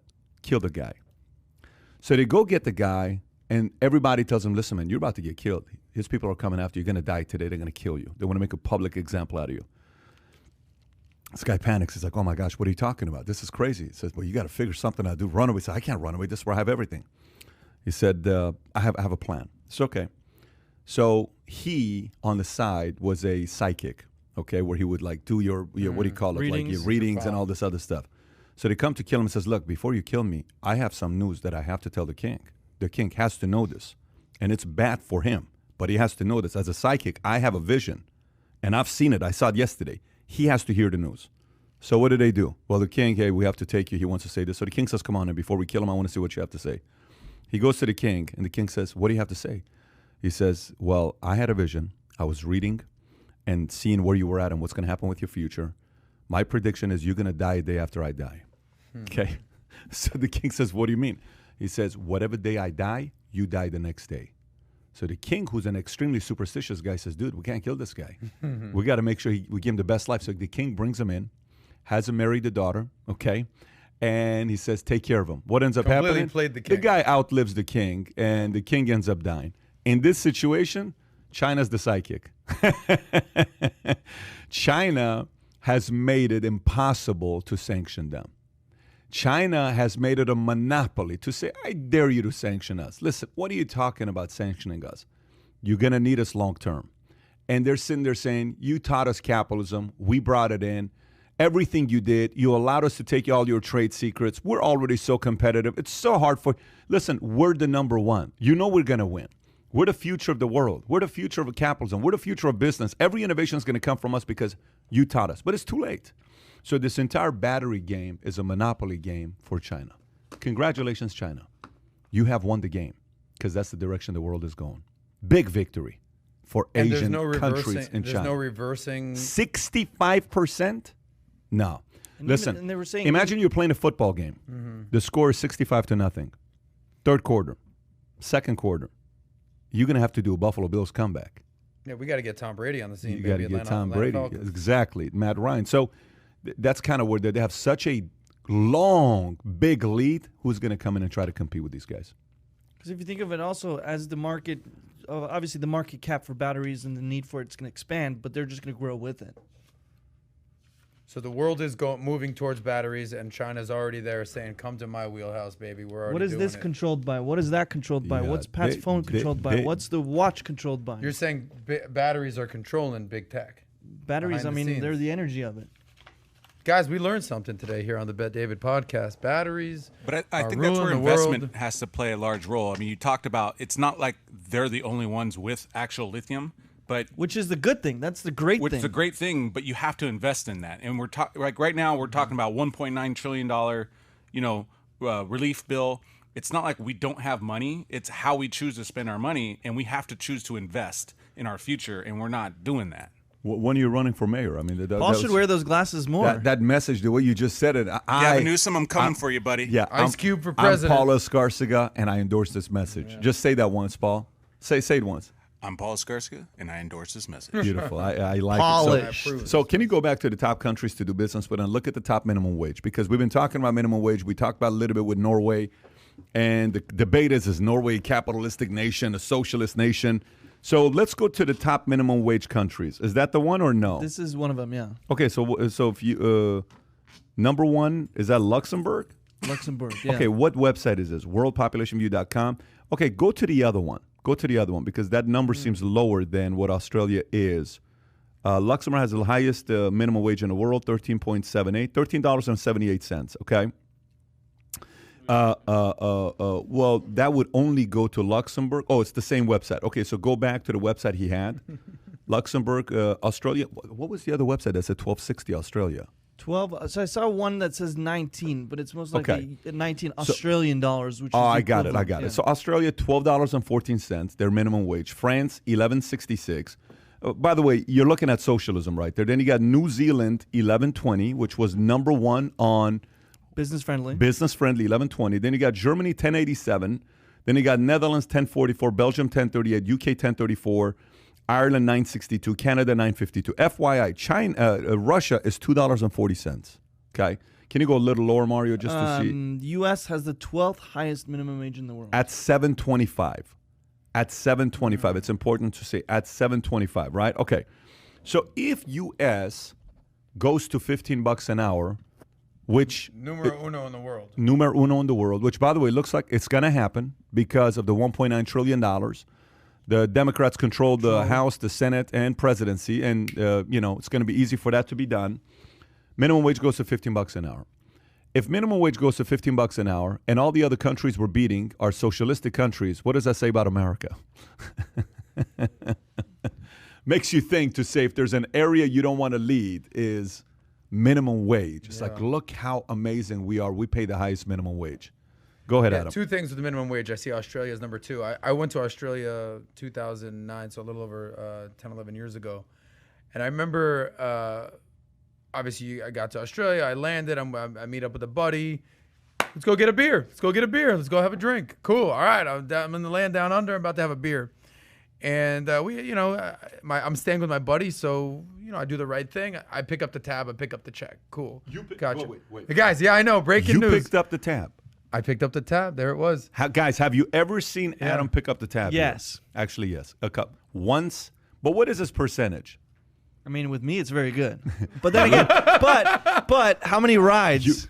Who's the driver? My Uber driver. So that's the exchange. It's you a guys quid got. pro quo. But listen, Guys, that's guys, the we exchange. got it down. That doesn't apply to everybody else. No. I'm just lucky we roll with PBD and PBD hosts everybody. How many times have people favor Pat? Anyway, where's my egg sandwich? Anyway, Mario's also very cordial. What's my point here? What's my point? Where I wish we had the button here.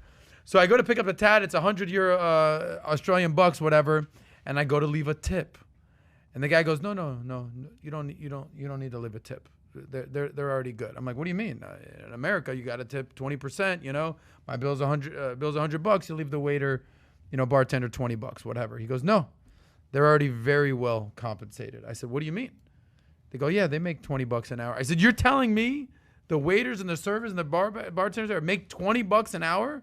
You don't need to tip them? No, you don't need to tip them. I said, very interesting. So that's just a quick story, and we can get feedback. But here's my segue back to Pat.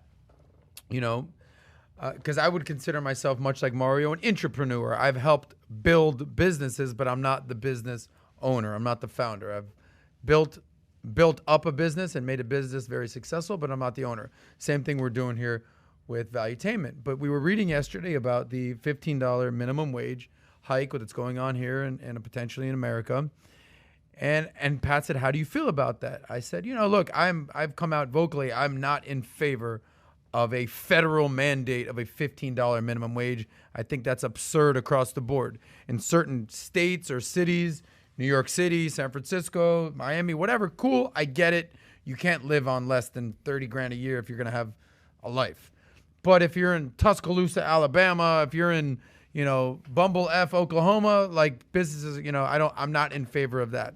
So that was my perspective. And I asked Pat, your perspective. And genuinely, Pat says, I am so sad. I feel so bad for these businesses. You have no idea how bad I feel for I'm genuinely hurt for these businesses. And my thing was more logical, zero emotion in my answer. I said, well, I just don't think it makes sense economically, financially.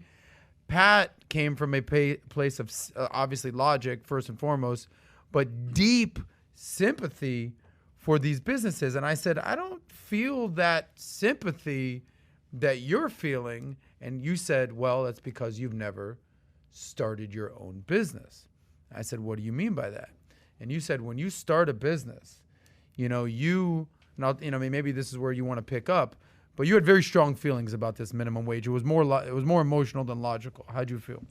Well, listen, go to the example I gave you when I said, Adam, let's just say you and I fight. No, because you went to say, when a person starts a business, don't they already know that you may lose it all? That's because that's what the conversation went. I said you put you risk everything to kind of put yourself out there. You know what you're getting yourself into. You know what you're getting yourself into. And I said, yeah. yes, except when the rules change, that's when it's unfair. So if you and I were to fight, there's a big fight coming up. Yeah. Patrick's fighting Adam on June 28th. Major and announcement. You're a better boxer. I'd pay for that pay-per-view. You're a better boxer. You're an 8. I'm a 6.5. I have no clue how to box.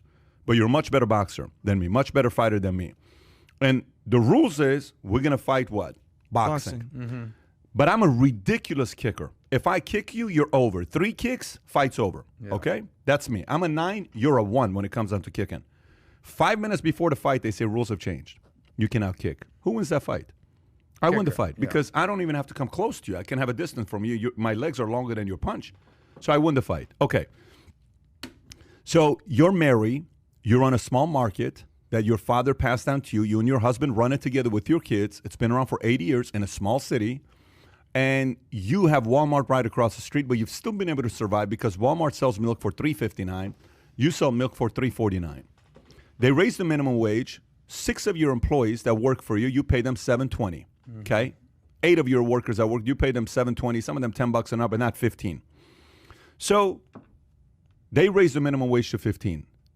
You have to raise the milk price from $3.49 to $4.29. Walmart keeps it at $3.59. You have to raise the employees' minimum wage from $7.20 from $10 an hour to what? $15 an hour. Walmart doesn't care. Walmart loves that. Mm-hmm. The government officially eliminated you without Walmart becoming the enemy. A $15 minimum wage makes the small business owner go out of business without Walmart even needing to compete. Right. Walmart says, cool, put it up to Yeah, 15. it's like, I'm good. it's like the I have fight no happens and the referee said, fight hasn't even started. Referee says, Adam, you won. And what are you talking about? We haven't even started. Adam won the fight. It's over. That's what just took place right now. Think about it this way. Okay, minimum wage. What industry pays the most employees minimum wage?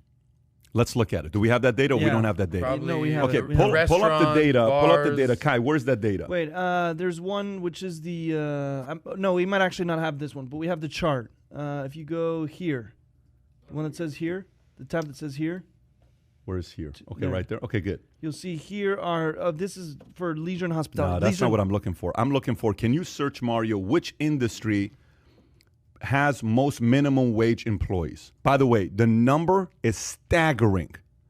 The difference between first place and second place makes 0 sense. Does our Which industry- audience want to guess? What industry? Oh, you can guess. While we're pulling this up, you're about to be shell-shocked.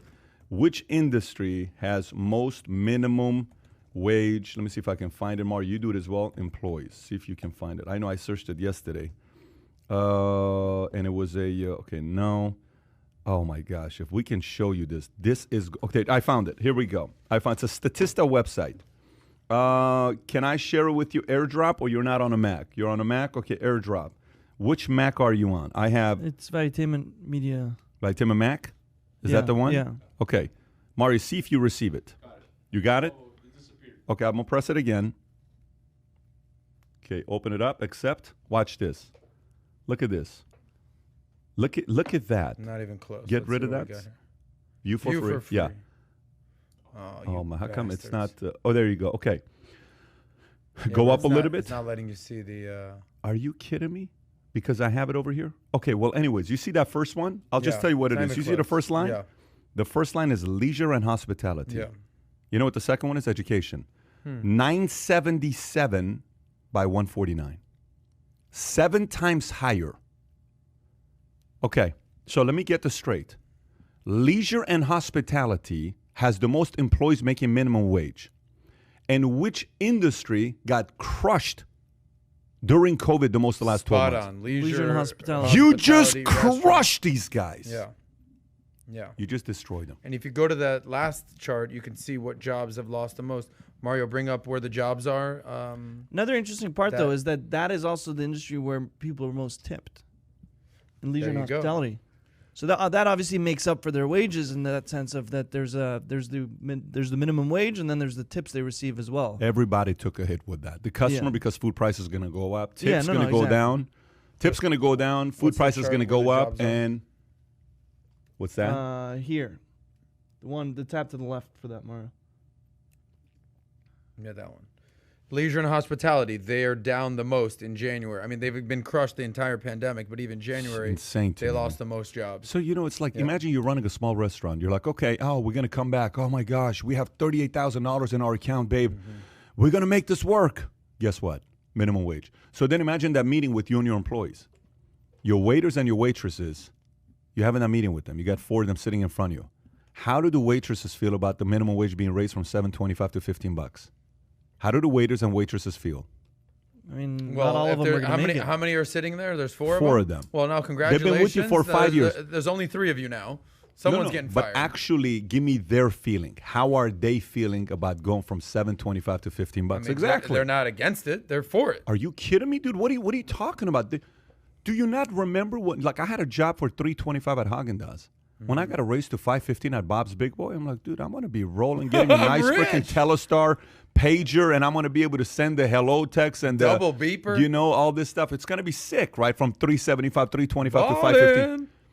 If your waiters and waitresses are sitting there for them, they're going from $7.25 to $15 minimum wage. You think they support the minimum wage? Hell yeah, they Hell do. yeah, they do. You think you, the business owner, that now have to sit there and say, guys, we got to do something about this. Yeah. Do you think there's a division now between the employer Big and time. the waitress? There I you mean, go. compensation-wise, at that point, I feel like they're also dipping into tips at that point. You can't, though. Legally, you can't do it. You can't do that legally. No, you can't. You mean Really? you want the restaurant to take tips off? You can't do that. One restaurant gets reported that the owner keeps tips, you're over. Nobody works for I mean, you. obviously, you're not taking the 100%, but you're making You up for that. cannot do anything. Really? You cannot do anything. It is the fastest way to not have waiters and waitresses work for you. Is what? Is when you keep tips, a percentage of the tips. It's the fastest Oh, way. at You're being the making house. twice as much to Being begin the It house. with. doesn't matter. That's not how things work. That's not how things work. So guess what? They pull the A tips, you typical split it. burger, you go to a nice restaurant, a burger is what, 15, 16 bucks? A nice restaurant. I'm not talking about like you go to Burger King. Nice restaurant you go to, like what, Gary's? Is that Gary's, what is that place we go to here, right here? We were there yesterday with the crispy zucchinis. Gary's Gary's Farmhouse? Gary's Farmhouse, right here in Boca by Meisner. On Meisner? His burger is 16 bucks, 17 bucks. They raised the minimum wage. His burger is now 20 at least. 22 bucks, 23 bucks. Ain't nobody paying $22 for a burger, homeboy. Soda is $1.50. Oh, you will pay for it. No. You will pay for it. I mean, the business is not gonna take the hit. You won't pay for it. No. Whoever's covering your check will pay Of for course. it. But someone's paying for it. $22 burger. At what point is that just ridiculous? It's not about it's that ridiculous. You have no control. This is not something they're asking you for your vote. The Senate, the House, and the President's passing this law. And they're putting it in the $1.9 trillion bill. You don't have a choice. You don't have a say.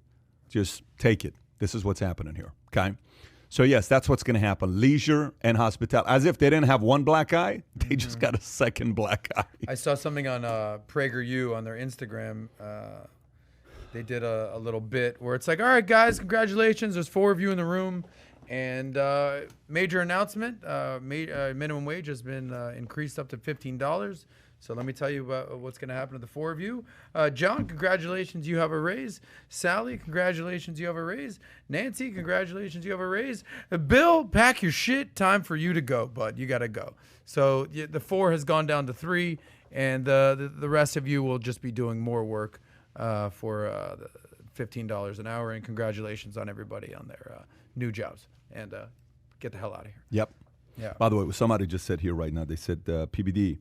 It's called gratuity, and they do it all the time. Dante, I know, I get that. And this one person said, Florida has had a $15 minimum wage. Florida has $15 minimum wage in a couple of years. It's a done deal anyways, meaning the $15 minimum wage, right? Yeah.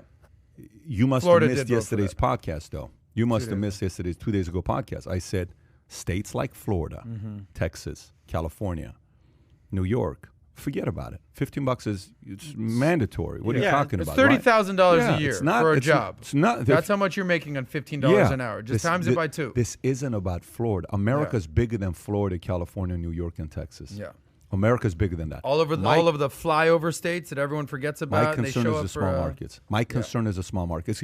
You know how when people say things like the argument is, well, do you think it's fair that a company like Walmart came and crushed all the small businesses and put them out of business? Yes, they didn't do it by themselves. They did it with the help of the government. regulation. Yeah, they did it with the help of government. That's how they do it. They didn't do it they got some help to have something like that take place. So, yes, I am with you, and I hope some of these businesses find a way to survive, specifically in the leisure and the hospitality. We got 15 minutes left, 12 minutes left. Let's see. Oh, let's see what we want to cover that we haven't covered yet. Do we want to go market, New York opening up? Salesforce. Let's talk about Salesforce. So Salesforce is on what page? Tell me what page Salesforce is on. 4. Everybody, turn your syllabuses, podcast, your syllabi. Bibles to page number 4. Yeah, Let's go I through think this is a very together. interesting topic. Okay, hang on one second.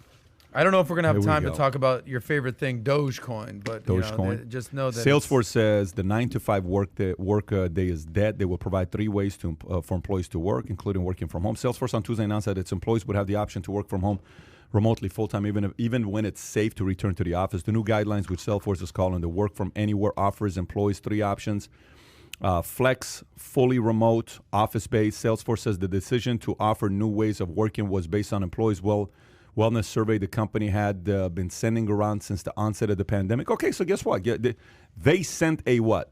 A survey. Something Mark Cuban ought to do. Something Mark Cuban ought to do. For employees who work within the flex option, they'll report to the office between 1 or 3 days each week for tasks that are more challenging to do over video calls, such as team collaboration, customer meetings, and presentations. Salesforce said most of its employees worldwide would have a flex schedule. An immersive workspace is no longer Limited to a desk in our towers. The 9-to-5 work that is dead. The employee experience is about Here's the more big than part. ping Pay pong, attention here, though. ping pong tables and snacks. That's a Yes. shot straight at you, VT, Adam, since yo, you're number one. VT. VT, it is a shot at VT. Brent Hyder, the president of the Chief Police People Office of Salesforce, said that Salesforce. Okay, so what do you think about this? What do you think about the direction Salesforce is going? Do you agree? Do you disagree with them? Well, this guy, Mark Benioff, has clearly proven himself to be a leader in the business community. Yep. I got a lot of respect for this guy. Salesforce, they start trends. They don't just kind of follow them. They've come out and said, WFA is a lifestyle now, baby. WFA, work from anywhere. And you have 3 options. Who's in favor of 3 options? We're in favor of 3 options around here. What do we got? You got this flex schedule. You come in the office a couple days of the week. You work from home a couple days a week. Do what you got to get done. You got the fully remote. We never even seen your ass. You're working remote. You want to get a big time job? This guy actually lives in Indiana. Typically, we couldn't get this guy in here, or a gal. We're gonna have him work remote from Indiana. Let's bring in some talent. Let's pay them what we got to pay them. They're working fully remote. And then there's obviously office space. But the beauty right now is we got options. You got options. Options that didn't exist per se before this pandemic. So basically, Mark Benioff, CEO of Salesforce, is saying, listen, the 9-to-5 is dead. I think we can agree right here. 9-to-5 is a very old school mentality when it comes to work. Show up, sit at your desk at 9 o'clock, take your lunch at noon, be done by 12:30. After that, you got to, the people, what's the joke that you make? The 4:59 crowd, what's the joke that you make for them? 4:59, they are standing up and stretching. They are out the door. We got blueberries. We're running wild here. But the most beautiful thing that you can do, and everyone does it here at Valuetainment, is you show up when you show up, you leave when you need to leave, and you GSD, you get your shit done, okay? And for the 9-to-5 crowd, who you're making your salary, you're making your 30, your 40 grand, whatever. The people who get stuff done, they don't necessarily abide by 9-to-5. You come, and as long as you enjoy what you're doing, you'll work from anywhere, you'll work remote, and I just think it's impressive that he's giving the people the options now. And I think that's the future of work. What do you think? We've seen this in Silicon Valley, and I think, in essence, I'm agreeing with what Adam's saying here of the options. It also depends on, obviously, the work that they're doing. Some things you can't do, and some things you can do remotely. Towards the end, he also mentioned that it obviously widens their pool for talent, which is another thing. But I also think that if this is truly the way things are moving, then virtually, how would you as somebody stand out more as opposed to like in an office? I mean, you're a CEO, you're a founder. How would somebody? That's one place where I can see an issue is like, how do you efficiently stand out or become more of a linchpin if you're just kind of. So here's my question for you. So maybe we ought to forever only watch video games through Zoom. We not video games, sporting games like NBAs. We should not go to games anymore. Why? Why do we go to the game? Why don't we just watch it from TV? What's the difference from going to the game than actually watching it from TV? Maybe we should drop school and no longer have to go to school, and everybody just goes to school from home on a Zoom. Maybe we should do that. I don't like that. Wait a minute. Why not? What's the difference? Maybe moving forward, church should only be from home. Not going to a actual place, a sanctuary, a church. Maybe we should just do it through Zoom, and somebody preaches, and you just you do worship from, from home, and not go to church, and we just kind of do. Maybe Super Bowl there should be no fans in there. Maybe All-Star game there should be nobody in there. Where LeBron says, "I see no reason for us to have an NBA All-Star game." Fans not going to be there. So maybe everything we should do, we shouldn't be around each other anymore. I think it's a bad idea. Maybe we should do that. Maybe that's the direction to go, because we don't really need human interaction, We can do it through Zoom. I mean, talking to my dad over a phone is the same as seeing him face-to-face, right? I mean, that's what it is. What's the big difference? I mean, who cares about a hug? Who cares about a handshake? Who cares about how you doing? That's not that valuable, Who cares about sitting down here having this kind of a conversation? We should do this from a Zoom. You should stay home. Why are you guys here? We should do a podcast from home. You shouldn't be here right now. We shouldn't be doing it this way. Why do we even come over here to work? People forget, this is human beings you're talking about. How the hell do you build a culture working from home? How do you do it? How do you build a culture? Why do you go to a concert? Ask somebody who went to a Michael Jackson concert what they'll tell you. They talk about it till today. Ask somebody who watched Michael Jordan play a game, score 45 points on a Sunday that everybody else was watching on TV and they were there. Ask somebody who was at a game when Reggie Jackson hit 3 home runs in a game, Mr. October. What did it feel like when you were in there versus somebody that watched it on TV? Ask somebody who was there when Duck Flutie threw that touchdown for Boston College. What's the difference between that and the highlights we watch on TV? Look, I'm not sitting here saying certain industries this works for. Okay, I have a chief information officer, a guy that works with us. He says, Pat, here's how engineers are. Very good. A guy I trust. He's very, the way he explains things is my style. I like it a lot. And for engineers, I get it. Yeah, they're wired in a different way. Everything else, I don't know. It doesn't apply 100% to every industry. This is not a black and white across the board, everybody. You can't do it that way because you can't build a culture that way. For example, video game. If you want to have a video game competition, can you do it from your house? Mm-hmm. Sure, fine. Can you do a poker tournament from your house? Okay, fine. Is it different than you watching a World Series, everybody sitting at the table? Not the same. When you're watching them talking to each other all this, I can't see your eyes. It's a very different story. We human beings are not robots. We human beings have emotions. We human beings have feelings. We human beings have different senses. And those senses are only being used when you're around what? Others. People. You can say all this stuff you want and give me a great pitch on it that this is the direction it's going. Everybody can work from home forever. Fine, do it. It could work for some companies. Can't work for everybody. And then the idea of culture. So if you were to say, what is the biggest company in the world today that people talk about culture? What's the company? That's culture. Google? That everybody... Netflix? Oh, yeah. Reed Hastings said, I'm not a fan of this. He's not a fan of working from home forever. Why not? When you think about culture, does anybody ever says the Salesforce culture? No. They have a great product. They have a genius run at a company. But when you think about Netflix, what do people say? They have a great culture. What did Jobs say about culture? What did Grove say about culture? What did anybody that ever built an incredible company say about culture? Are you kidding me? How do you build culture through Zoom? How do you do it?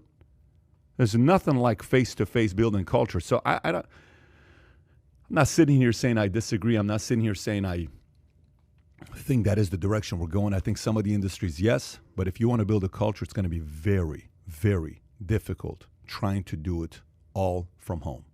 We have some people right now in the company like, all we do is Zoom. We don't do trainings anymore. Really? Yeah.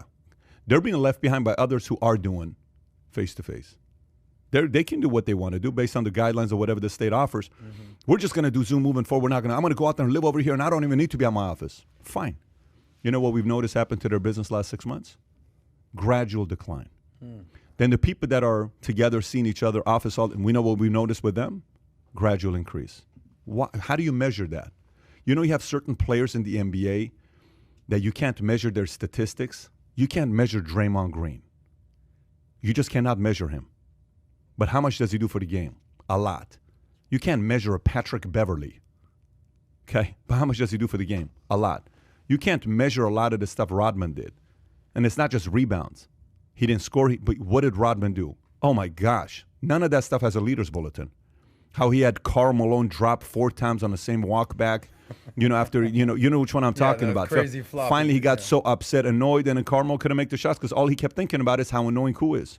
Dennis Rodman is, yeah. So the point I'm trying to make intangibles. The intangibles, you cannot discredit the intangibles just because the intangibles don't show data. You have to pay attention to it. And I don't know if a lot of people are paying attention to it. This is too early. This is too early for us to jump to conclusions saying, this is the one way to go. That is the one way to go. We still haven't seen the side effects of it. It's still going to take us a year, 2 years, 3 years for somebody to have a definite philosophy. These are all testing philosophies. COVID's only been around for a year. It's not even been a year. Of course, it's we're in been the middle of it right now. Things are going to change. A year since the first death, let's just say. It's been around a year. It's 12 months. It's 1 year old. Yeah. Shutting down as a year old. We've not experienced shutdown before.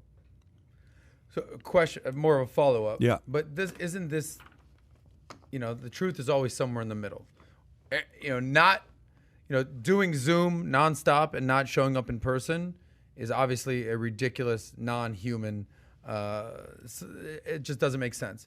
But only going to work, everyone doing that, can be oftentimes inefficient. That's why I'm saying I'm in favor of this flex option. Like you guys put on big events, you guys have meetings, PHP, obviously Valuetainment, we're here. But you guys also utilize a lot of Zooms. Zoom has helped your business immensely. I never discounted Zoom. No, that's what I'm saying. So like truth is somewhere in the middle here. Zoom to me is speed. Zoom to me is not culture. So remember how everything to me is a word. Like if you want to talk about people who like to control people, why are they controlling them? Control and trust, right? Lazy is what? Boredom. You got bitterness is what? Lack of creativity. You're not creating anything. You're not part of a community. Okay, when I think about Zoom, I think about speed. Speed. That's all I think about. Right. I don't think about culture.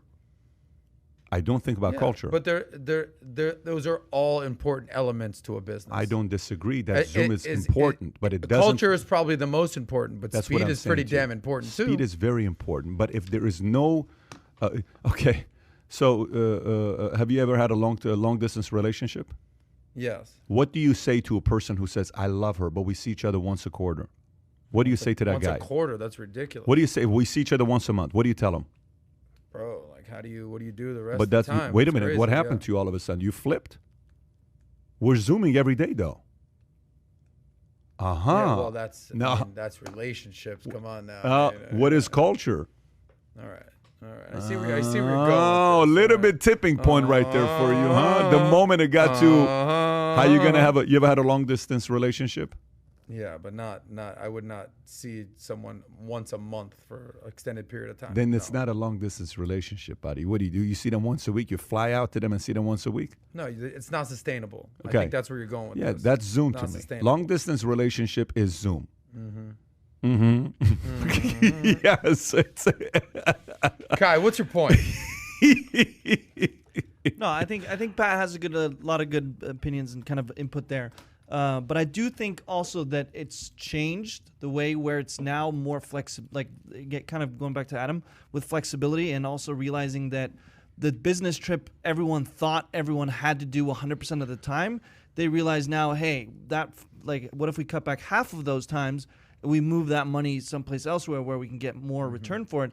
I think that has changed and probably will stay that way for quite some time, even though things ease up and restrictions and stuff like that, because they're kind of realizing what is necessary, but then also a lot of the stuff that isn't necessary.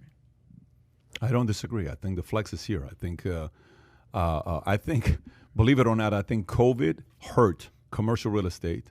Yes. But I think COVID also hurt a lot of universities. What do I need to stay on campus now? Okay. What is the purpose of going to college? If you actually think about what the hell is the purpose of going to college? Yeah, I have friends in Norway that are in school in the U.S. No, I want you to think about this. Actually process it. What is the purpose of going to college? If you have kids right now, what is the number one reason you would want your kids to go to a great college? Well, everyone has always said the college experience, which is what, right? You're going to parties and frat and going to class and you're doing all that. But now, if you're just zooming, what's the college experience? But you said that's a good idea, though. I'm saying I'm in favor of somewhere in the middle. There's a flex schedule. So only 50% of students should go to college. Everybody else zooms in. No, I'm saying you can go to classes on campus, but also, do I need to commute? And I'm just saying, hypothetical, commute an hour to take a 2-hour class to drive back home an hour. It's like, dude, let me just zoom for the one freaking class. Colleges just got crushed. I'm in favor for that. It's fine. Eliminate 40% of them. Keep the 60% that can handle it. What happens there then? Again, college is about experience, people, relationships. Yes. Seeing what's going on, learning how to communicate with people, learning how to deal with people. Soft skills, not just hard skills. I think you've been watching a movie with Joaquin Phoenix, Her, too much lately. And I think you got to stop watching that movie, Her. Have you seen Her, Paul? Has anybody here seen Her? You've never seen Her? Have you seen Her? You know what's the story about? He builds a relationship with his smartphone. So it's him and his smartphone. They pretty much get into a relationship. He falls in love with her. It's like you found, hey Siri, how you doing? Hey baby. Wait. Hey Siri, how you doing? Not too shabby. Thanks for asking. That's my Siri. Why is he all serious? Sound like he's a German. He's an engineer. He's a German? That's my Siri, right? Okay. Hello, Pastor McDavid. Good to see you again. I think the direction we're going is Adam's going to have a virtual relationship. All you hot ass smartphones out there, holler at your boy. I'm here. I'm single. It's going to be the situation. I'm dating somebody. Who can we see her? Not yet. Can we see her? Not yet. Not yet. Not yet. She's hot and she's from Germany, though. I'll tell you this much. Anyways, hey, if you enjoyed this and this is the first time you're joining us, smash that subscribe button. We are not having any podcasts over the weekend. Next Tuesday, we are going to do one. I believe it's going to be, Tom's going to be in town. Tom's back. Yep. Tom will be in town, and then... I never thought I'd say these words, but I'm excited to see Tom. Good. That's good. Yeah. Dash had an accident with his ankle. What happened and his with tooth. Dash? Dash is a stud, man. You can't stop that guy. That guy's going to take over the world. Don't mess up that face, Dash. Nah, the face is not going to get messed up. He's a Brad Pitt-looking kid that's gonna excel in life. He's too handsome and pretty, and he's a stud. But anyways, Tuesday, next week, same time, 8 a.m. Eastern Standard Time. Have a wonderful weekend, everybody. We'll see you guys next week. Take care. Bye-bye. Bye-bye.